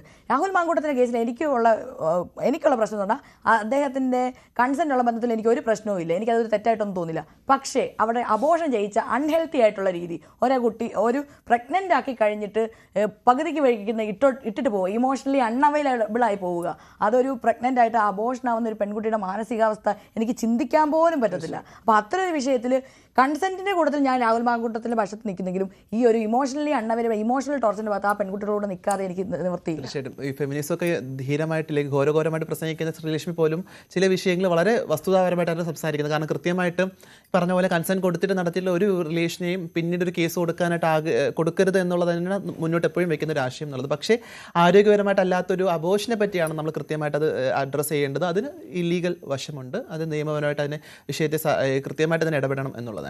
നമ്മൾ എപ്പോഴും സംസാരിക്കുന്ന സമയത്ത് ഇപ്പം ഷിഞ്ചിതയുടെ വിഷയം പറഞ്ഞപ്പോൾ പോലും ഷിഞ്ചിതയ്ക്ക് വളരെ സാധ്യതയുള്ളതാണ് കോടതിയിലേക്ക് ഈ തെളിവിന് എത്തിക്കുകയോ അല്ലെങ്കിൽ കോടതിയിലോ പോലീസ് സ്റ്റേഷനപ്പുറത്തേക്ക് നമുക്കൊരു ഇവിടെ നിയമ സംവിധാനത്തെ ഉപയോഗിക്കാൻ സാധിക്കും എന്നുള്ളതാണ്. പക്ഷെ അതൊന്നും ഉപയോഗിക്കാതെ ഫോണിലെടുത്ത 6-7 ഉള്ള വീഡിയോസിനെ എഡിറ്റ് ചെയ്ത് സ്ലോ മോഷൻ കയറ്റിയിട്ട് അത് ഇടാൻ കാണിച്ച ഒരു മാനസികാവസ്ഥ, അതൊരു സൈക്കോളജിക്കൽ ഇഷ്യൂ അല്ലേ? കാരണം ആ വ്യക്തി ഇതിനെ സോഷ്യൽ മീഡിയയിലേക്ക് എത്തിക്കുക എന്നുള്ള വളരെ കൃത്യമായ ഒരു പ്ലാനിങ്ങിൻ്റെ അടിസ്ഥാനത്തിലല്ലേ സ്ലോ മോഷൻ അടക്കമുള്ള ഒരു ഫിൽട്ടർ ഉപയോഗിച്ചത്? അല്ല, അത് ആദ്യം അവർ 2 വീഡിയോ എന്തോ ഇട്ടിട്ടുണ്ടല്ലോ. ആദ്യം ഒരു വീഡിയോ ഇടുന്നു, പിന്നെ അതിനകത്ത് ഇടയിൽ ആൾക്കാർ ഇവർക്കെതിരെ സൈബർ ബുള്ളിങ് ചെയ്യുന്നു. അപ്പോൾ അതിന് എക്സ്പ്ലനേഷൻ കൊടുത്തിട്ട് വീണ്ടും അതിനെ കറക്റ്റ് ആക്കാൻ വേണ്ടി ഇതാണ് ഉദ്ദേശിച്ചത് ഇടാൻ വേണ്ടി സ്ലോ മോഷനിൽ എഡിറ്റ് ചെയ്യുന്നു. ഇങ്ങനെയൊക്കെ ഉള്ള ഇതാണ് എനിക്ക് മനസ്സിലായ കാര്യം. എൻ്റെ ഒരു പക്ഷേ ആ വീഡിയോയിൽ ആദ്യം ഇട്ടിരുന്ന വീഡിയോ ഇപ്പോഴും നമുക്ക് സോഷ്യൽ മീഡിയയിലൊക്കെ തന്നെ അവൈലബിൾ ആണ്. ആ വീഡിയോയിൽ വളരെ കൃത്യമായിട്ട് ഷിഞ്ചിത സ്മൈൽ ചെയ്തുകൊണ്ട് ചിരിച്ചുകൊണ്ട്, അത് നമുക്ക് വ്യക്തിപരമായിട്ട് പറയാൻ സാധിക്കില്ല. ആ വ്യക്തിയുടെ മാനസികാവസ്ഥ ആ വ്യക്തിക്ക് മാത്രമേ പറയാൻ സാധിക്കുള്ളൂ. പക്ഷേ ഞാൻ ചോദിച്ചത് കോടതിയിലേക്ക് പോലീസ് എഫ്ഐആർ നടന്ന സമയത്ത് ഫോണിൻ്റെ അകത്ത് കണ്ടെത്തിയ 6ഓളം വീഡിയോസ് ഉണ്ടായിരുന്നു. ആ 6ഓളം വീഡിയോസിനെ എഡിറ്റ് ചെയ്തിട്ടാണ് ഫിൽട്ടർ ഉപയോഗിച്ചതെന്ന് പറയുമ്പോൾ സ്ലോ മോഷൻ ഫിൽട്ടർ ഉപയോഗിച്ചിട്ടാണ് സോഷ്യൽ മീഡിയയിലേക്ക് അപ്ലോഡ് ചെയ്തത്. ഇതിനൊരു പ്രോസസ്സ് ഉണ്ടായിരുന്നു, കാരണം ഇതിനൊരു സമയമുണ്ട്. കാരണം ആ ഫോൺ എടുത്ത് എഡിറ്റ് ചെയ്ത് ഒരു എഡിറ്റിംഗ് ആപ്ലിക്കേഷൻ ഉപയോഗിച്ച് ഫിൽട്ടർ ചെയ്ത് അത് സ്ലോ മോഷൻ ഇടുക എന്നുള്ളതൊക്കെ. അങ്ങനെ ഇടുന്ന സമയത്ത് ഷിഞ്ചിതയുടെ മനസ്സിനകത്ത് എന്തായിരുന്നു ആഗ്രഹിച്ചിരുന്നത്? സോഷ്യൽ മീഡിയയിൽ ഇട്ട് ഇയാൾ ആക്രമിക്കട്ടെ, ഇയാൾ ആക്രമിക്കപ്പെടട്ടെ എന്നുള്ളത് തന്നെയല്ലേ? കാരണം വ്യക്തമായിട്ടൊരു വ്യക്തിക്ക് ഒരു നീതി കിട്ടണമെന്ന് ആഗ്രഹിച്ചിരുന്ന ഒരു സ്ത്രീ ആയിരുന്നുവെങ്കിൽ അവർ സ്ലോ മോഷൻ ഇടേണ്ട ആവശ്യം ഉണ്ടായിരുന്നോ? അങ്ങനെ നമുക്ക് പറയാൻ വേണ്ടി പറ്റത്തില്ല. അത് ഓരോ ആൾക്കാർ ഓരോ രീതിയിലാണ് പ്രതികരിക്കുന്നത്. പക്ഷെ അത്തരം പ്രതികരണങ്ങളിൽ സൈബറിടത്ത് റീച്ചും അല്ലെങ്കിൽ വലിയൊരു ഫെയിമും കിട്ടുമെന്ന് ആഗ്രഹിക്കുന്ന ഞാൻ സത്യമായിട്ട് ഷിംജിത് റീച്ചിന് വേണ്ടി ചെയ്തത് ഞാൻ വിശ്വസിക്കുന്നില്ല. ഞാൻ ചെയ്ത കാര്യമാണ്. എനിക്കൊരു അബ്യൂസ് ഉണ്ടായപ്പോൾ ഞാൻ അതെടുത്ത് ഇട്ടിട്ടുണ്ട്. കാരണം ശ്രീലക്ഷ്മി ഇട്ട സമയത്ത് എനിക്ക് തോന്നുന്നില്ല ശ്രീലക്ഷ്മി സ്ലോ മോഷൻ കയറ്റി ഫിൽറ്റർ ഇട്ട ഒരു വീഡിയോ ആണ് ഇട്ടതെന്നുള്ളത്. സ്ലോ മോഷൻ, അത് ഞാൻ പറഞ്ഞ ആദ്യം അവർ സ്ലോ മോഷൻ കയറ്റി ഫിൽറ്റർ ഇട്ട വീഡിയോ അല്ല ഇട്ടെന്നാണ് എനിക്ക് തോന്നുന്നത്. ആദ്യം ഇട്ടിരുന്ന വീഡിയോ ആയിരുന്നു സ്ലോ മോഷൻ കയറ്റി ഫിൽറ്റർ ഇട്ട വീഡിയോ. അത് പിന്നെ ഡിലീറ്റ് ചെയ്ത് പിന്നീട് അതിന് എക്സ്പ്ലനേഷൻ കൊടുക്കുകയും ചെയ്തു. കാര്യങ്ങളൊന്നും ഒന്നും അത്ര ഫോളോ ചെയ്തില്ല. എനിക്കെന്ന് പറഞ്ഞാൽ ഈ ഷിംജിത്തിനെ സൈബർ ബുള്ളിങ് ചെയ്തത്, അതാണ് എൻ്റെ മെയിൻ ആയിട്ടുള്ള പ്രശ്നം എന്ന് പറയുന്നത്. അപ്പം എനിക്ക് സത്യമായിട്ട് തീർച്ചയായിട്ടും സമൂഹത്തിലെ വിവിധ മേഖലയിലെ മനുഷ്യരൊക്കെ തന്നെ നിരന്തരം ഈ പറഞ്ഞ കണക്ക് വിഷയത്തിൽ ഇടപെടുമ്പോൾ അവർ വ്യക്തമായിട്ട് പറയുന്നത് ഒരു റീച്ചിന് വേണ്ടിയിട്ടാണ് അവർ പറയുന്നത്. പ്രധാന കാര്യം എന്നുള്ളത് ഈ പറഞ്ഞ എനിക്കങ്ങനെ തോന്നിയിട്ടില്ല. എനിക്ക് കാരണം ഞാൻ ഇത്രയും സൈബർ ബുള്ളിങ് ഇത്രയും ആക്രമണം അനുഭവിച്ചുകൊണ്ടത് നമ്മളത് എന്താ പറയുക, ഞാൻ ശ്രീലക്ഷ്മി വാദങ്ങൾക്കൊപ്പം നിൽക്കുന്ന ഒരാൾ തന്നെയാണ്. പക്ഷേ എല്ലാവരും ഈ മനുഷ്യരാണെന്നല്ല. ശ്രീലക്ഷ്മി അനുഭവിച്ചത് വളരെ വ്യക്തമായിട്ട് നേരിട്ട് കണ്ട ഒരാളായിരിക്കും ഞാൻ. ഒരു പക്ഷേ എനിക്കത് അറിയാം കൃത്യമായിട്ട് തന്നെ. പക്ഷേ എനിക്കൊപ്പം നിൽക്കുന്ന മനുഷ്യരൊക്കെ തന്നെ ഈ വിഷയത്തിലൊക്കെ ഇടപെടുന്ന സമയത്ത് വളരെ കൃത്യമായിട്ടുള്ള ഒരു നിലവാരം പുലർത്താറുണ്ട്. കാരണം അവർ കേസ് കൊടുക്കാൻ തന്നെയാണ് ആദ്യം ഇടപെടുക. കാരണം ശ്രീലക്ഷ്മി ഈ പറഞ്ഞ ശംഖുമുഖത്ത് ഒരു വിഷയം ഉണ്ടായ സമയത്ത് ആദ്യം പോയത് പോലീസ് സ്റ്റേഷനിലേക്കാണ്. അപ്പം അത്തരം ഒരു ഇടപെടൽ നടത്തണമെന്ന് നമ്മളൊക്കെ തന്നെ വളരെ കൃത്യമായിട്ട് വിദ്യാഭ്യാസത്തിൻ്റെ ഒരു മൂല്യം കാണിക്കാറുണ്ട്. നമ്മൾ കേസ് കൊടുക്കുക, കോടതിയിലേക്ക് എത്തട്ടെ എന്നുള്ളതൊക്കെ. അതിനുശേഷമായിരിക്കും ഒരു പക്ഷേ നീതി കിട്ടിയില്ലെങ്കിൽ നമ്മൾ സോഷ്യൽ മീഡിയയിലേക്ക് എത്തുക. പക്ഷേ ആദ്യം ഈ സോഷ്യൽ മീഡിയയിൽ എത്തുന്ന ഒരു അവസ്ഥയിലേക്ക് നമ്മൾ പലരും എത്തുന്നത് തന്നെ നിയമപരമായിട്ട് നമുക്കൊരു സഹായം കിട്ടില്ല എന്നുള്ളതുകൊണ്ടാണ്. പക്ഷേ ഷിംജിത തുടക്ക സമയത്ത് തന്നെ അവിടെ ഒരു സാധ്യത ഉണ്ടായിരുന്നത് തൊട്ടടുത്തിരിക്കുന്ന വ്യക്തിയോ പെൺകുട്ടി ആക്രമിക്കപ്പെട്ടു ആ വ്യക്തി ഓക്കെ ആണെന്ന് ചോദിച്ചിട്ടുണ്ടോ എന്നുള്ളത് വളരെ സംശയമാണ്. ചോദിച്ചിട്ടില്ല എന്നാണ് മനസ്സിലാക്കുന്നത്. കാരണം ആദ്യം ഷിംജിത മനസ്സിലാക്കിയെടുത്തോളം ഒപ്പം നിന്ന മറ്റൊരു സ്ത്രീക്ക് ആക്രമണം ഉണ്ടായ സമയത്ത് ആ വ്യക്തിനെ ടേക്ക് കെയർ ചെയ്യാനല്ലേ ഷിംജിത ശ്രമിക്കുന്നത്. കാരണം ഷിംജിത വളരെ കൃത്യമായിട്ട് വിദ്യാഭ്യാസമുള്ള വളരെ വാക്കുകൾ ഉപയോഗിക്കാൻ അറിയുന്ന ഒരു വ്യക്തി കൂടിയാണ്. അപ്പോൾ ആ വ്യക്തി ഓക്കെ ആണെന്ന് നോക്കുന്നില്ല. അതിനപ്പുറത്തേക്ക് ഷിംജിത തനിക്കും അത്തരം ഫിസിക്കൽ അറ്റാക്ക് ഉണ്ടാകട്ടെ എന്ന് കരുതി ഫോൺ എടുത്ത് പിടിച്ചിട്ട് ആ ഒരു വീഡിയോ എടുത്തതായിട്ട് എനിക്ക് തോന്നിയതിൻ്റെ പ്രധാന കാര്യം തുടക്ക സമയത്ത് തന്നെ ഷിംജിതയുടെ മുഖത്ത് വന്ന ഭാവവ്യത്യാസങ്ങൾ, ഇല്ലെങ്കിൽ ഷിംജിത ആ വിഷയത്തിൽ ഉണ്ടാക്കിയിരുന്ന പിന്നീട് അപ്ലോഡ് ചെയ്തിരുന്ന വീഡിയോയിലുള്ള ഫിൽറ്ററും ഒക്കെ തന്നെയാണ്. ഒരു പക്ഷേ അത് എടുത്ത് നോക്കുന്ന സമയത്ത് ഇത്തരത്തിൽ രണ്ട് വാദങ്ങൾ നമുക്ക് പരിഹരിക്കേണ്ടി വരും. കാരണം 50-50 ചാൻസ് ആണ്. നേരത്തെ എപ്പോഴും ശ്രീലക്ഷ്മി പറയുന്ന പോലെ ഒരു പക്ഷേ ആക്രമിക്കപ്പെട്ടിട്ടുണ്ടാവാം, പെടാതും ഇരിക്കാം. പക്ഷേ അവസാനം ഒരു ദീപകിൻ്റെ മരണത്തിലേക്ക് എത്തുന്ന സമയത്ത് ആക്രമിക്കപ്പെട്ടില്ല എന്നുള്ള വളരെ കൃത്യമായിട്ട് മനസ്സിലാക്കുന്നത് അയാളുടെ ചുറ്റുപാടും പരിസരവും അല്ലെങ്കിൽ ലൈഫ് സ്റ്റൈലൊക്കെ നോക്കുന്ന സമയത്ത് മറ്റൊരു പ്രശ്നവും നാളെ ഇതുവരെ ഉണ്ടാക്കാത്തൊരു മനുഷ്യനും കൂടിയാണ്. അപ്പോൾ അതൊക്കെ നമുക്ക് ഒരാളെ പറ്റി പറയാൻ പറ്റില്ല. നമ്മുടെ നോക്കണ അബ്യൂസേഴ്സ് ആയിട്ടുള്ള ആൾക്കാർ ഏറ്റവും മാന്യന്മാരായിരിക്കും സമൂഹത്തിൽ. ഇപ്പൊ ചൈൽഡ് പോക്സോ കേസ് എടുത്ത് നോക്കുകയാണെങ്കിൽ സ്വന്തം ഫാമിലിയിൽ തന്നെയാണ് ഏറ്റവും കൂടുതൽ പോക്സോ കേസുകളൊക്കെ ഉണ്ടായി വരാറുള്ളത്. അപ്പം അതുകൊണ്ട് നമുക്ക് ഒരാളുടെ പിന്നെ പ്രത്യേകിച്ച് നമ്മുടെ സമൂഹത്തിൽ മരിച്ചു കഴിഞ്ഞിട്ടുണ്ടെങ്കിൽ എല്ലാവരും അങ്ങ് വിശുദ്ധരാക്കും. അതൊരു ട്രെൻഡാണ് നമ്മുടെ സമൂഹത്തിൽ. ചില ആൾക്കാർക്ക് ചിലപ്പോൾ വീട്ടിൽ ദീപകിനെ ഓടൊപ്പം നിൽക്കുന്നതിനപ്പുറത്തേക്ക് ദീപകിന്റെ ഫാമിലിക്കൊപ്പം നിൽക്കാനാണ് പലരും ആഗ്രഹിക്കുന്നത്. കാരണം ദീപകിന്റെ ഒരു ഫാമിലി എന്നുള്ള ബാക്ക്ഗ്രൗണ്ട്. ഞാൻ പറയുന്നത് ഇത് റീച്ചിന് വേണ്ടി സെൻസേഷണൽ ചെയ്യരുത്. ഇതിപ്പോൾ കണ്ണീര് വിറ്റ് ആൾക്കാർ റീച്ച് ഉണ്ടാക്കുകയാണ് ചെയ്യുന്നത്. അത് ചെയ്യരുത്. ഒരു വിഷയത്തിൽ ഇടപെട്ട് അതിന് കൃത്യമായിട്ടുള്ള സൊല്യൂഷൻ ഉണ്ടാക്കാൻ വേണ്ടി നോക്കുക എന്നുള്ളതാണ്. നമ്മളിത് പറയുമ്പോൾ വളരെ വ്യക്തമായിട്ട് കഴിഞ്ഞിടയ്ക്ക് രാഹുൽ ഈശ്വറിന്റെ ഒരു കരഞ്ഞുകൊണ്ടുള്ള ഒരു വീഡിയോ നമ്മൾ കണ്ടിട്ടുണ്ടായിരുന്നു. രാഹുൽ ഈശ്വർ വളരെ വ്യക്തമായിട്ട് ജയിലിൽ കിടന്ന സമയത്ത് തനിക്കൊപ്പം ഉണ്ടായിരുന്ന മറ്റൊരു വ്യക്തിയുടെ അടുത്ത് സംസാരിക്കുന്നതിനിടയിൽ 19 വയസ്സുകാരൻ 16 വയസ്സുകാരിനെ ഈ പറഞ്ഞ കണക്ക് വിവാഹം ചെയ്യുകയും അതിൻ്റെ പേരിൽ പോക്സോ കേസ് ആ പെൺകുട്ടിക്കോ പെൺകുട്ടിയുടെ വീട്ടുകാർക്കോ ആ പയ്യനോ പയ്യൻ്റെ വീട്ടുകാർക്കോ ഒന്നും ഇല്ലാത്ത പരാതി കൗൺസിലിങ്ങിലൂടെ എടുക്കുകയും പോക്സോ കേസ് ചുമത്തുകയും 20 വർഷം തടവിലാക്കുകയും ചെയ്തിട്ടുണ്ടായിരുന്നു. പക്ഷേ കരഞ്ഞുകൊണ്ട് രാഹുൽ ഈശ്വർ വിഷയം പറയുമ്പോഴും രാഹുൽ മനസ്സിലാക്കാതെ പോയത് ഒരു പോക്സോ വിഷയത്തിൽ വിവാഹം കഴിഞ്ഞ പെൺകുട്ടി 16 വയസ്സുള്ള പെൺകുട്ടിയാണ്. അത്രയും ബോധമില്ലാത്ത രാഹുൽ ഈശ്വർ ഇത്തരം വിഷയങ്ങൾ ഇടപെടുന്ന സമയത്ത് കുറച്ചും കൂടി ബോധത്തോടു കൂടി സംസാരിക്കാൻ ശ്രമിക്കണം എന്നുള്ളൊരു ആഗ്രഹം കൂടി പങ്കുവയ്ക്കുകയാണ്. ഇത് കണ്ട സമയത്ത് ശ്രീലക്ഷ്മിക്ക് എന്താണ് തോന്നിയത്? അല്ല, ഞാൻ അവിടെ നിന്ന് ദീപകിൻ്റെ അച്ഛനും അമ്മയും 24-ൽ പോയ സമയത്ത് തന്നെ ദീപകിൻ്റെ അച്ഛനും അമ്മയും കരയുന്ന സമയത്ത് രാഹുൽ ഈശ്വർ അവിടെ നിന്ന് കരയുന്നത് ഞാൻ കണ്ടു. പക്ക കാണുമ്പോൾ തന്നെ അറിയാം അവൻ്റെ അഭിനയമാണെന്ന് എനിക്ക് നന്നായിട്ട് മനസ്സിലായിരുന്നു. പുള്ളിക്കെന്ന് പറഞ്ഞാൽ പുള്ളിക്ക് ഒരു നെഗറ്റീവ് ഇമേജ് ഉണ്ട്. അതിനൊന്ന് പോസിറ്റീവ് ഇമേജ് ആക്കി എടുക്കാൻ വേണ്ടി ആ വിഷയത്തിനപ്പുറത്തേക്ക് ഈ ഒരു പോക്സോ കേസ് എന്ന് പറയുമ്പോൾ ഇതിപ്പം രാഹുൽ ഈശ്വറിൻ്റെ ഫ്രണ്ട്സ് മാത്രമല്ല, എൻ്റെ ഫ്രണ്ടിനും ഇത് അനുഭവപ്പെട്ടിട്ടുണ്ട്. എൻ്റെ ഫ്രണ്ട് അവന് ഇതുപോലെ +2 പഠിക്കുന്ന ഒരു പെണ്ണുമായിട്ട് റിലേഷൻഷിപ്പ് ഉണ്ടായിരുന്നു. അവന് 20 വയസ്സ് എന്തോ ആയിരുന്നു. അപ്പം ഇതുപോലെ ഈ യൂറിനറി ട്രാക്ട് ഇൻഫെക്ഷൻ വന്നിട്ട് പെൺകുട്ടി ഡോക്ടറെ കാണാൻ പോയി. ഡോക്ടർ കൃത്യമായി ചോദ്യം ചെയ്തു. അപ്പം മനസ്സിലായി ഇവർ തമ്മിൽ റിലേഷൻഷിപ്പ് ഉണ്ടെന്ന്. അങ്ങനെ അവനെ പോലീസ് അകത്താക്കി. 3 മാസം കഴിഞ്ഞ് പിന്നെ അവൻ ഇറങ്ങി. അപ്പം പിന്നെ ഇപ്പോഴും അത് കേസ് നടന്നുകൊണ്ടിരിക്കുകയാണ്. അപ്പോൾ സംഭവം എന്ന് പറഞ്ഞിട്ടുണ്ടെങ്കിൽ ഇത് ഭയങ്കര പ്രശ്നമാണ്. ഞാൻ ഇപ്പോൾ നമ്മൾ പഠിപ്പിക്കുന്ന പിള്ളേരുടെ ഇടയിലൊക്കെ എനിക്കറിയാം. കാരണം കുട്ടികൾ അഡോളസെൻ്റ് ഏജിൽ അങ്ങോട്ടും ഇങ്ങോട്ടും റിലേഷൻഷിപ്പ് ഉണ്ടാവും. അപ്പോൾ ഇതിന് കൃത്യമായിട്ട് വേറെ രാജ്യങ്ങളൊക്കെ ഇതെനിക്ക് വേറെ ഒരാൾ പറഞ്ഞു തന്നൊരു ഇൻഫർമേഷനാണ്. റോമിയോ ജൂലിയറ്റ് ക്ലോസ് എന്ന് പറയുന്നൊരു നിയമമുണ്ട് പോക്സോ കേസിൽ. അതായത് ഇപ്പോൾ 16 വയസ്സുള്ള ഒരു ആൾക്ക് 19 വയസ്സ് വരെ 3 വയസ്സ് ഏജ് ഗ്യാപ്പിൽ റിലേഷൻഷിപ്പ് വെച്ചാൽ അത് തെറ്റില്ലാതെ അതിനെ ക്രൈമായി കാണാത്ത ഒരു ക്ലോസ് ഉണ്ട്. ആ ക്ലോസ് കുറേ രാജ്യങ്ങളിലൊക്കെ ഉണ്ട്. ഇപ്പോൾ 16 വയസ്സിന് 19 വയസ്സ് വരെ, 14 വയസ്സിന്, അങ്ങനെ 17 വയസ്സ് വരെ, അങ്ങനെ 3 വർഷം ഏജ് ഗ്യാപ്പ് ഇട്ട്. അപ്പോൾ ഇവിടുത്തെയും അത് സ്റ്റഡി ചെയ്ത് അത്തരത്തിലുള്ള ക്ലോസുകളൊക്കെ കൊണ്ടുവരുവാണെങ്കിൽ ഇത്തരത്തിലുള്ള കുറേ ആൾക്കാർ, കുറേ നിരപരാധികളായിട്ടുള്ള ആൾക്കാർ ഇതുവരെ കേസിൽ അകന്നപ്പെടും. ഇത് മാത്രമല്ല ട്രൈബൽ കോളനികളുടെ സെറ്റപ്പ് അറിയാമല്ലോ. നമ്മൾ എൻ്റെ വീടിനടുത്തൊക്കെ ട്രൈബൽ കോളനി ഉള്ളതാണ്. അവിടെയൊക്കെ വളരെ 10ാം ക്ലാസ്സിലൊക്കെ കഴിയുമ്പോൾ സ്ത്രീകളെ പെൺപിള്ളേരെ അങ്ങ് പിടിച്ച് കെട്ടിക്കുക, അല്ലെങ്കിൽ അവരെ ഇറങ്ങി ഒരു വീടൊക്കെ എങ്ങോട്ടെങ്കിലും മാറി താമസിക്കും. ഈ ട്രൈബൽ കേസിലും ഈ സംഭവമുണ്ട്. ട്രൈബൽ സെറ്റിൽമെൻറ്റിലും ഇതുപോലെ തന്നെ 16 വയസ്സ് താഴെ അല്ലെങ്കിൽ 18 വയസ്സ് താഴെയുള്ള പെൺകുട്ടികളെ കല്യാണം കഴിക്കുമ്പോൾ ഇതുപോലെ ട്രൈബൽ പയ്യന്മാരെ പോയി പിടിച്ചുകൊണ്ട് പോകാറൊക്കെ ഉണ്ട്. അപ്പോൾ ഇത് വലിയൊരു പ്രശ്നമാണ്. അപ്പം ഇത്തരത്തിൽ ട്രൈബൽ ആൾക്കാർക്ക് വേണ്ടി സെപ്പറേറ്റ് നിയമം ഉണ്ടാക്കുക. നമ്മുടെ രാജ്യം എന്ന് പറഞ്ഞാൽ ബഹുസ്വരതയുള്ള ഒരു രാജ്യമാണ്. അപ്പം എല്ലാ ആൾക്കാരെയും അക്സെപ്റ്റ് ചെയ്യുന്ന രീതിയിലുള്ള, എല്ലാ ആൾക്കാരുടെയും എന്താ പറയുക, അവരുടെ കൾച്ചറിനും എല്ലാം പ്രാധാന്യം കൊടുക്കുന്ന രീതിയിലുള്ള എല്ലാ തരത്തിലുള്ള സമൂഹത്തെയും അക്സെപ്റ്റ് ചെയ്യാൻ പറ്റുന്ന രീതിയിലുള്ള നിയമം ഉണ്ടാക്കുക. റോമിയോ ജൂലിയറ്റ് ക്ലോസ് പോലുള്ള സാധനങ്ങൾ നമ്മുടെ പോക്സോ നിയമത്തിലേക്ക് കൊണ്ടുവരുന്ന ഒരു നിയമ സംവിധാനത്തെ പറ്റിയാണ് ശ്രീലക്ഷ്മി ചൂണ്ടിക്കാണിക്കുന്നത്. ഈ പറഞ്ഞ കണക്ക് പലപ്പോഴും പ്രണയിക്കുന്ന മനുഷ്യർക്കിടയിൽ ഒരു ഇന്റിമസി സംഭവിക്കുന്ന സമയത്ത് രണ്ടുപേരുടെ മ്യൂച്വൽ അണ്ടർസ്റ്റാൻഡിലായിരിക്കും.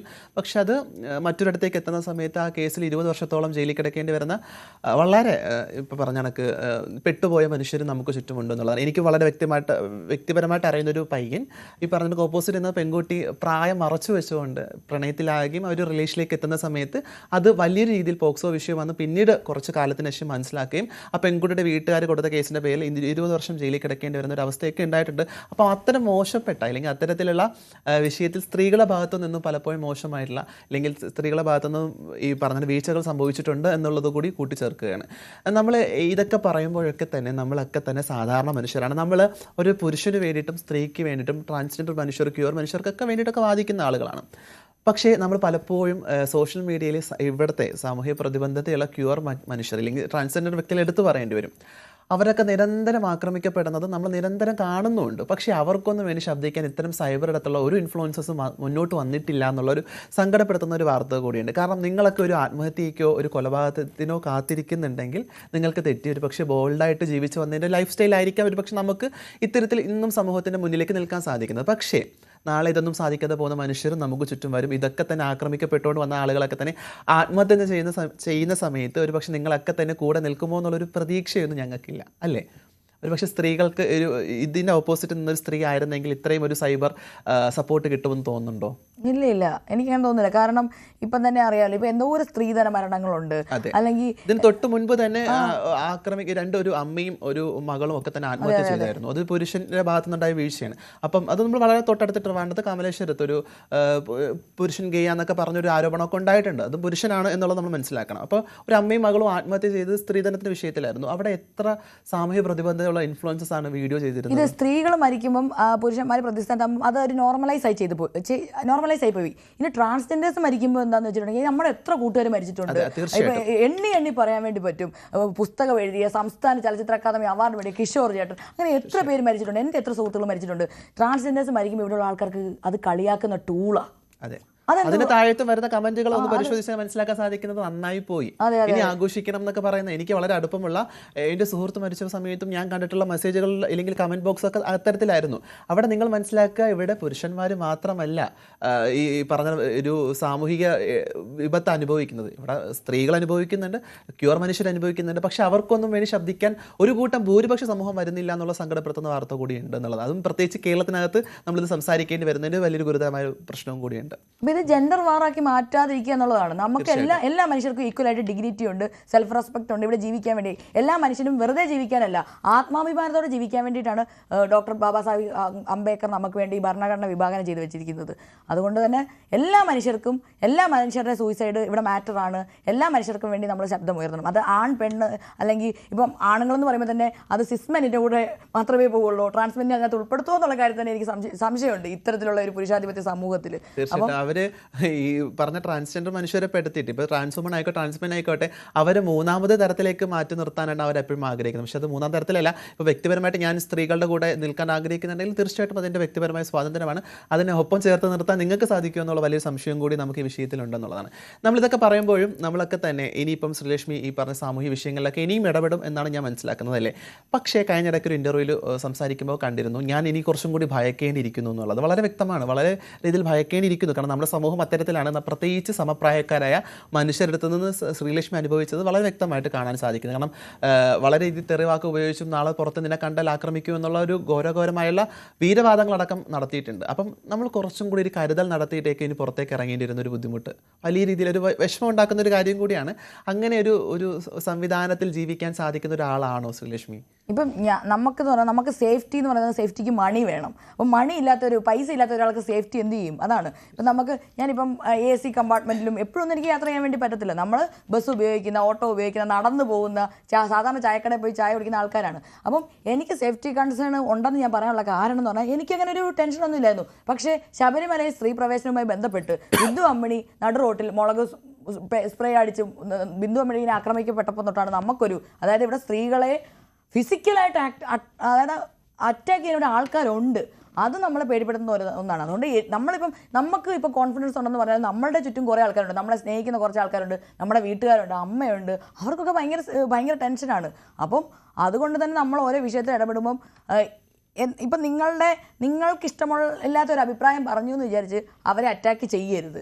മോബ് ലിഞ്ചിങ്, ഇപ്പം എന്നെ ഇത്ര അറ്റാക്ക് ചെയ്യുന്നത് ഞാൻ എന്തെങ്കിലും അഭിപ്രായം പറഞ്ഞിട്ടാണെന്ന് വിചാരിക്കാം. ഇപ്പം പാലക്കാട് കണ്ടല്ലോ, ആൾക്കാരെ തല്ലിക്കൊന്നില്ലേ, എത്രയോ ആൾക്കാരെ, മധുവിനെ കണ്ടില്ലേ, തല്ലിക്കൊന്നില്ലേ. അപ്പം നമ്മുടെ കേരള സമൂഹം എന്ന് പറഞ്ഞാൽ വളരെ എഡ്യൂക്കേറ്റഡ് ആയിട്ടുള്ള ഒരു ഭ്രാന്താലയമായിട്ടുള്ള ഒരു സമൂഹം അല്ല. നമ്മുടെ കേരളം ഭ്രാന്താലയം എന്ന് പണ്ട് പറഞ്ഞിട്ടുണ്ട്. പക്ഷേ അങ്ങനെയല്ല. ഇപ്പം അത് വീണ്ടും ആ ഭ്രാന്താലയം എന്നൊക്കെ യൂസ് ചെയ്യുന്നത് ഭയങ്കര മോശമായിട്ടുള്ള കാര്യമാണെന്ന് എനിക്കറിയാം. പക്ഷേ എന്നാലും അത്തരത്തിലുള്ള ഒരു ഡിസ്റ്റർബൻസ് ഇവിടെ ഉണ്ടാക്കി കേരളത്തിനെ ഇല്ലാതാക്കാൻ വേണ്ടിയിട്ടാണ് ഇവിടുത്തെ കുറേ ആൾക്കാർ ശ്രമിക്കുന്നത്.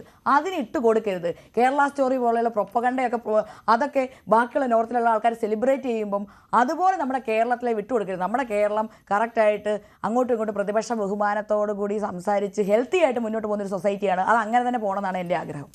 തീർച്ചയായിട്ടും. അപ്പോൾ ഇതൊക്കെ പറയുമ്പോഴും നമ്മൾ വളരെ എൻജോയ് ചെയ്ത് പലപ്പോഴും വീഡിയോസൊക്കെ കണ്ടിരുന്ന പലരും ഒക്കെ തന്നെ ശ്രീലക്ഷ്മിയുടെ വീഡിയോസൊക്കെ, ശ്രീലക്ഷ്മിയുടെ അഭിനയത്തെ അല്ലെങ്കിൽ ശ്രീലക്ഷ്മിയുടെ ഒരു ഫിസിക്കൽ കാര്യങ്ങളെ കാണിക്കാനായിട്ട് വൾഗറായിട്ട് പലതും ഉപയോഗിച്ചപ്പോൾ അത് മാനസികമായിട്ട് എനിക്കടക്കമുള്ള പലർക്കും ബുദ്ധിമുട്ടുണ്ടായിട്ടുണ്ടെന്നാണ് മനസ്സിലാക്കുന്നത്. അപ്പോൾ അതൊക്കെ തീർച്ചയായിട്ടും നിങ്ങൾ ഒഴിവാക്കുകയാണ്. അത് കണ്ടുകൊണ്ടിരിക്കുന്ന ഓപ്പോസിറ്റ് ഇരിക്കുന്ന ആൾ നാളെ ആത്മഹത്യ ചെയ്തിരുന്നുവെങ്കിൽ ഒരു പക്ഷേ നിങ്ങളടക്കം നിൽക്കുമോ എന്നുള്ള പ്രതീക്ഷയിലൊന്നും ആയിരിക്കില്ല. മാനസികമായിട്ട് ടോളറേറ്റ് ചെയ്യാൻ എല്ലാവർക്കും ഒരുപോലെ സാധിച്ചു എന്ന് വരില്ല. കാരണം ദീപക് എന്നുള്ള സഹോദരന് അതിനെ മാനസികമായിട്ട് ഒരു ദിവസം കൂടി കടന്നു പോയിരുന്നെങ്കിൽ ഒരു പക്ഷേ നമുക്കൊപ്പം ഇപ്പം ജീവനോട് ഉണ്ടായിരിക്കാം. പക്ഷേ അതൊക്കെ സാധിക്കാതെ പോകുന്ന ഒരു നിമിഷത്തിൻ്റെ തോന്നൽ മാത്രമാണ് ആത്മഹത്യ എന്നുള്ളതാണ്. കാരണം ആത്മഹത്യ ഒരു തരത്തിൽ നമുക്ക് പ്രൊമോട്ട് ചെയ്യാനോ മറ്റൊന്നും സാധിക്കില്ല. ഇത് കാണുന്ന ന്യൂസ് 3 എന്നുള്ള പ്രേക്ഷകർക്ക്, പ്രത്യേകിച്ച് ഞാൻ കഴിഞ്ഞ കുറച്ച് കാലമായിട്ട് ന്യൂസ് 3യുടെ ഭാഗമായിട്ട് ഇങ്ങനെ സംസാരിക്കുമ്പോഴൊക്കെ തന്നെ വളരെ സാമൂഹ്യ പ്രതിബന്ധതയുള്ള വിഷയങ്ങളൊക്കെ സംസാരിക്കുമെങ്കിലും ശ്രീലക്ഷ്മിയായിട്ടുള്ള ഈ ടോക്ക് വലിയ രീതിയിൽ കുറച്ചും കൂടി വിശാലമായിട്ടുള്ള ഒരു വിഷയത്തെ നമ്മൾ കൈകാര്യം ചെയ്തു എന്നുള്ളത്, പ്രത്യേകിച്ച് ദീപകിൻ്റെ ആത്മഹത്യയോട് ബന്ധപ്പെട്ട്. ഇപ്പോൾ ഇത് കാണുന്ന പ്രേക്ഷകരോ അല്ലെങ്കിൽ ഇത് കാണുന്ന പുരുഷന്മാരോടോ സ്ത്രീകളോടോ ട്രാൻസ്ജെൻഡർ മനുഷ്യരോടോ ഒക്കെ തന്നെ ശ്രീലക്ഷ്മിക്ക് എന്താണ് പറയാനുള്ളത്? എനിക്ക് പറയാനുള്ളത് എല്ലാ മനുഷ്യർക്കും ഡിഗ്നിറ്റി ഉണ്ട്. എനിക്കത് മാത്രമേ പറയാനുള്ളൂ. അംബേദ്കർ നമുക്ക് ഭരണഘടന വിഭാവനം ചെയ്ത് തന്നിരിക്കുന്നത് പറഞ്ഞാൽ എല്ലാ മനുഷ്യർക്കും ഈക്വൽ ഡിഗ്നിറ്റിയോടുകൂടി ഇവിടെ ജീവിക്കാൻ വേണ്ടിയിട്ടാണ്, സെൽഫ് റെസ്പെക്റ്റോടുകൂടി ഇവിടെ ജീവിക്കാൻ വേണ്ടിയിട്ടാണ്. അത് മറ്റുള്ളവർ ചോദ്യം ചെയ്യരുത്. അതായത് വിമർശനങ്ങൾ എപ്പോഴും നല്ലതാണ്. വിമർശനങ്ങളാണ് കൂടുതൽ നമ്മുടെ സൊസൈറ്റീനെ നല്ലതാക്കുന്നത്. പക്ഷേ അത് വിമർശനങ്ങൾ ഇങ്ങനെ അതിര് വിട്ട് സൈബർ ബുള്ളിങ് ആയി പോകുമ്പോഴും നമ്മളുടെ മനസ്സിലും പക, ദേഷ്യം, വിദ്വേഷം, അങ്ങനെ നെഗറ്റീവ് ഫീലിങ്സ് ആണ് ഉണ്ടാകുന്നത്.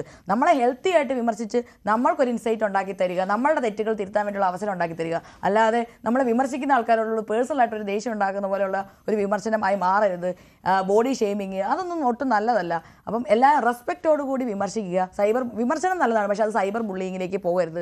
എല്ലാവർക്കും ജീവിതമുണ്ട്, എല്ലാവരുടെ ചുറ്റും അവരെ സ്നേഹിക്കുന്ന ആൾക്കാരുണ്ട്, എല്ലാവർക്കും പാരൻസ് ഉണ്ട്. തീർച്ചയായിട്ടും ശ്രീലക്ഷ്മി തുടക്കം മുതൽ തന്നെ പറഞ്ഞു വെച്ചിരുന്നൊരു കാര്യം എന്നുള്ളത് സൈബർ അടുത്ത് ഇനിയൊരു ആത്മഹത്യ കൂടി സംഭവിക്കരുത് എന്നുള്ള ഒരു ആശയം കൂടിയാണ് പങ്കുവെക്കുന്നത്. കാരണം ഷിൻജിതയ്ക്കെതിരെ നിങ്ങൾ ആക്രമിക്കുന്ന സമയത്ത് ഓപ്പോസിറ്റ് നിൽക്കുന്ന ഷിൻജിത നാളെ മരിച്ചിരുന്നുവെങ്കിൽ എന്നുള്ളൊരു വിഷമത്തിലായിരിക്കും ഒരു പക്ഷേ ആദ്യ നിലപാട് ഉന്നയിച്ചത്. നമുക്ക് ഇപ്പോഴും ആ വ്യക്തമായിട്ട് ആ നിലപാടിൽ തന്നെ ഉറച്ചു നിൽക്കുന്ന വ്യക്തിയാണ്. സാമൂഹ്യപരമായിട്ട് ഇനിയും വിഷയങ്ങളിൽ ഇനിയും കുറേ അധികം കൈകാര്യം ചെയ്യാൻ സാധിക്കട്ടെ, ഫെമിനിസത്തെ ഉയർത്തിപ്പിടിച്ചുകൊണ്ട് തന്നെ ജീവിക്കാൻ സാധിക്കട്ടെ എന്ന് ആഗ്രഹിച്ചുകൊണ്ട് ഇന്നത്തെ ന്യൂസ് 3 ഇവിടെ പൂർണ്ണമാകുന്നു. നന്ദി, നമസ്കാരം.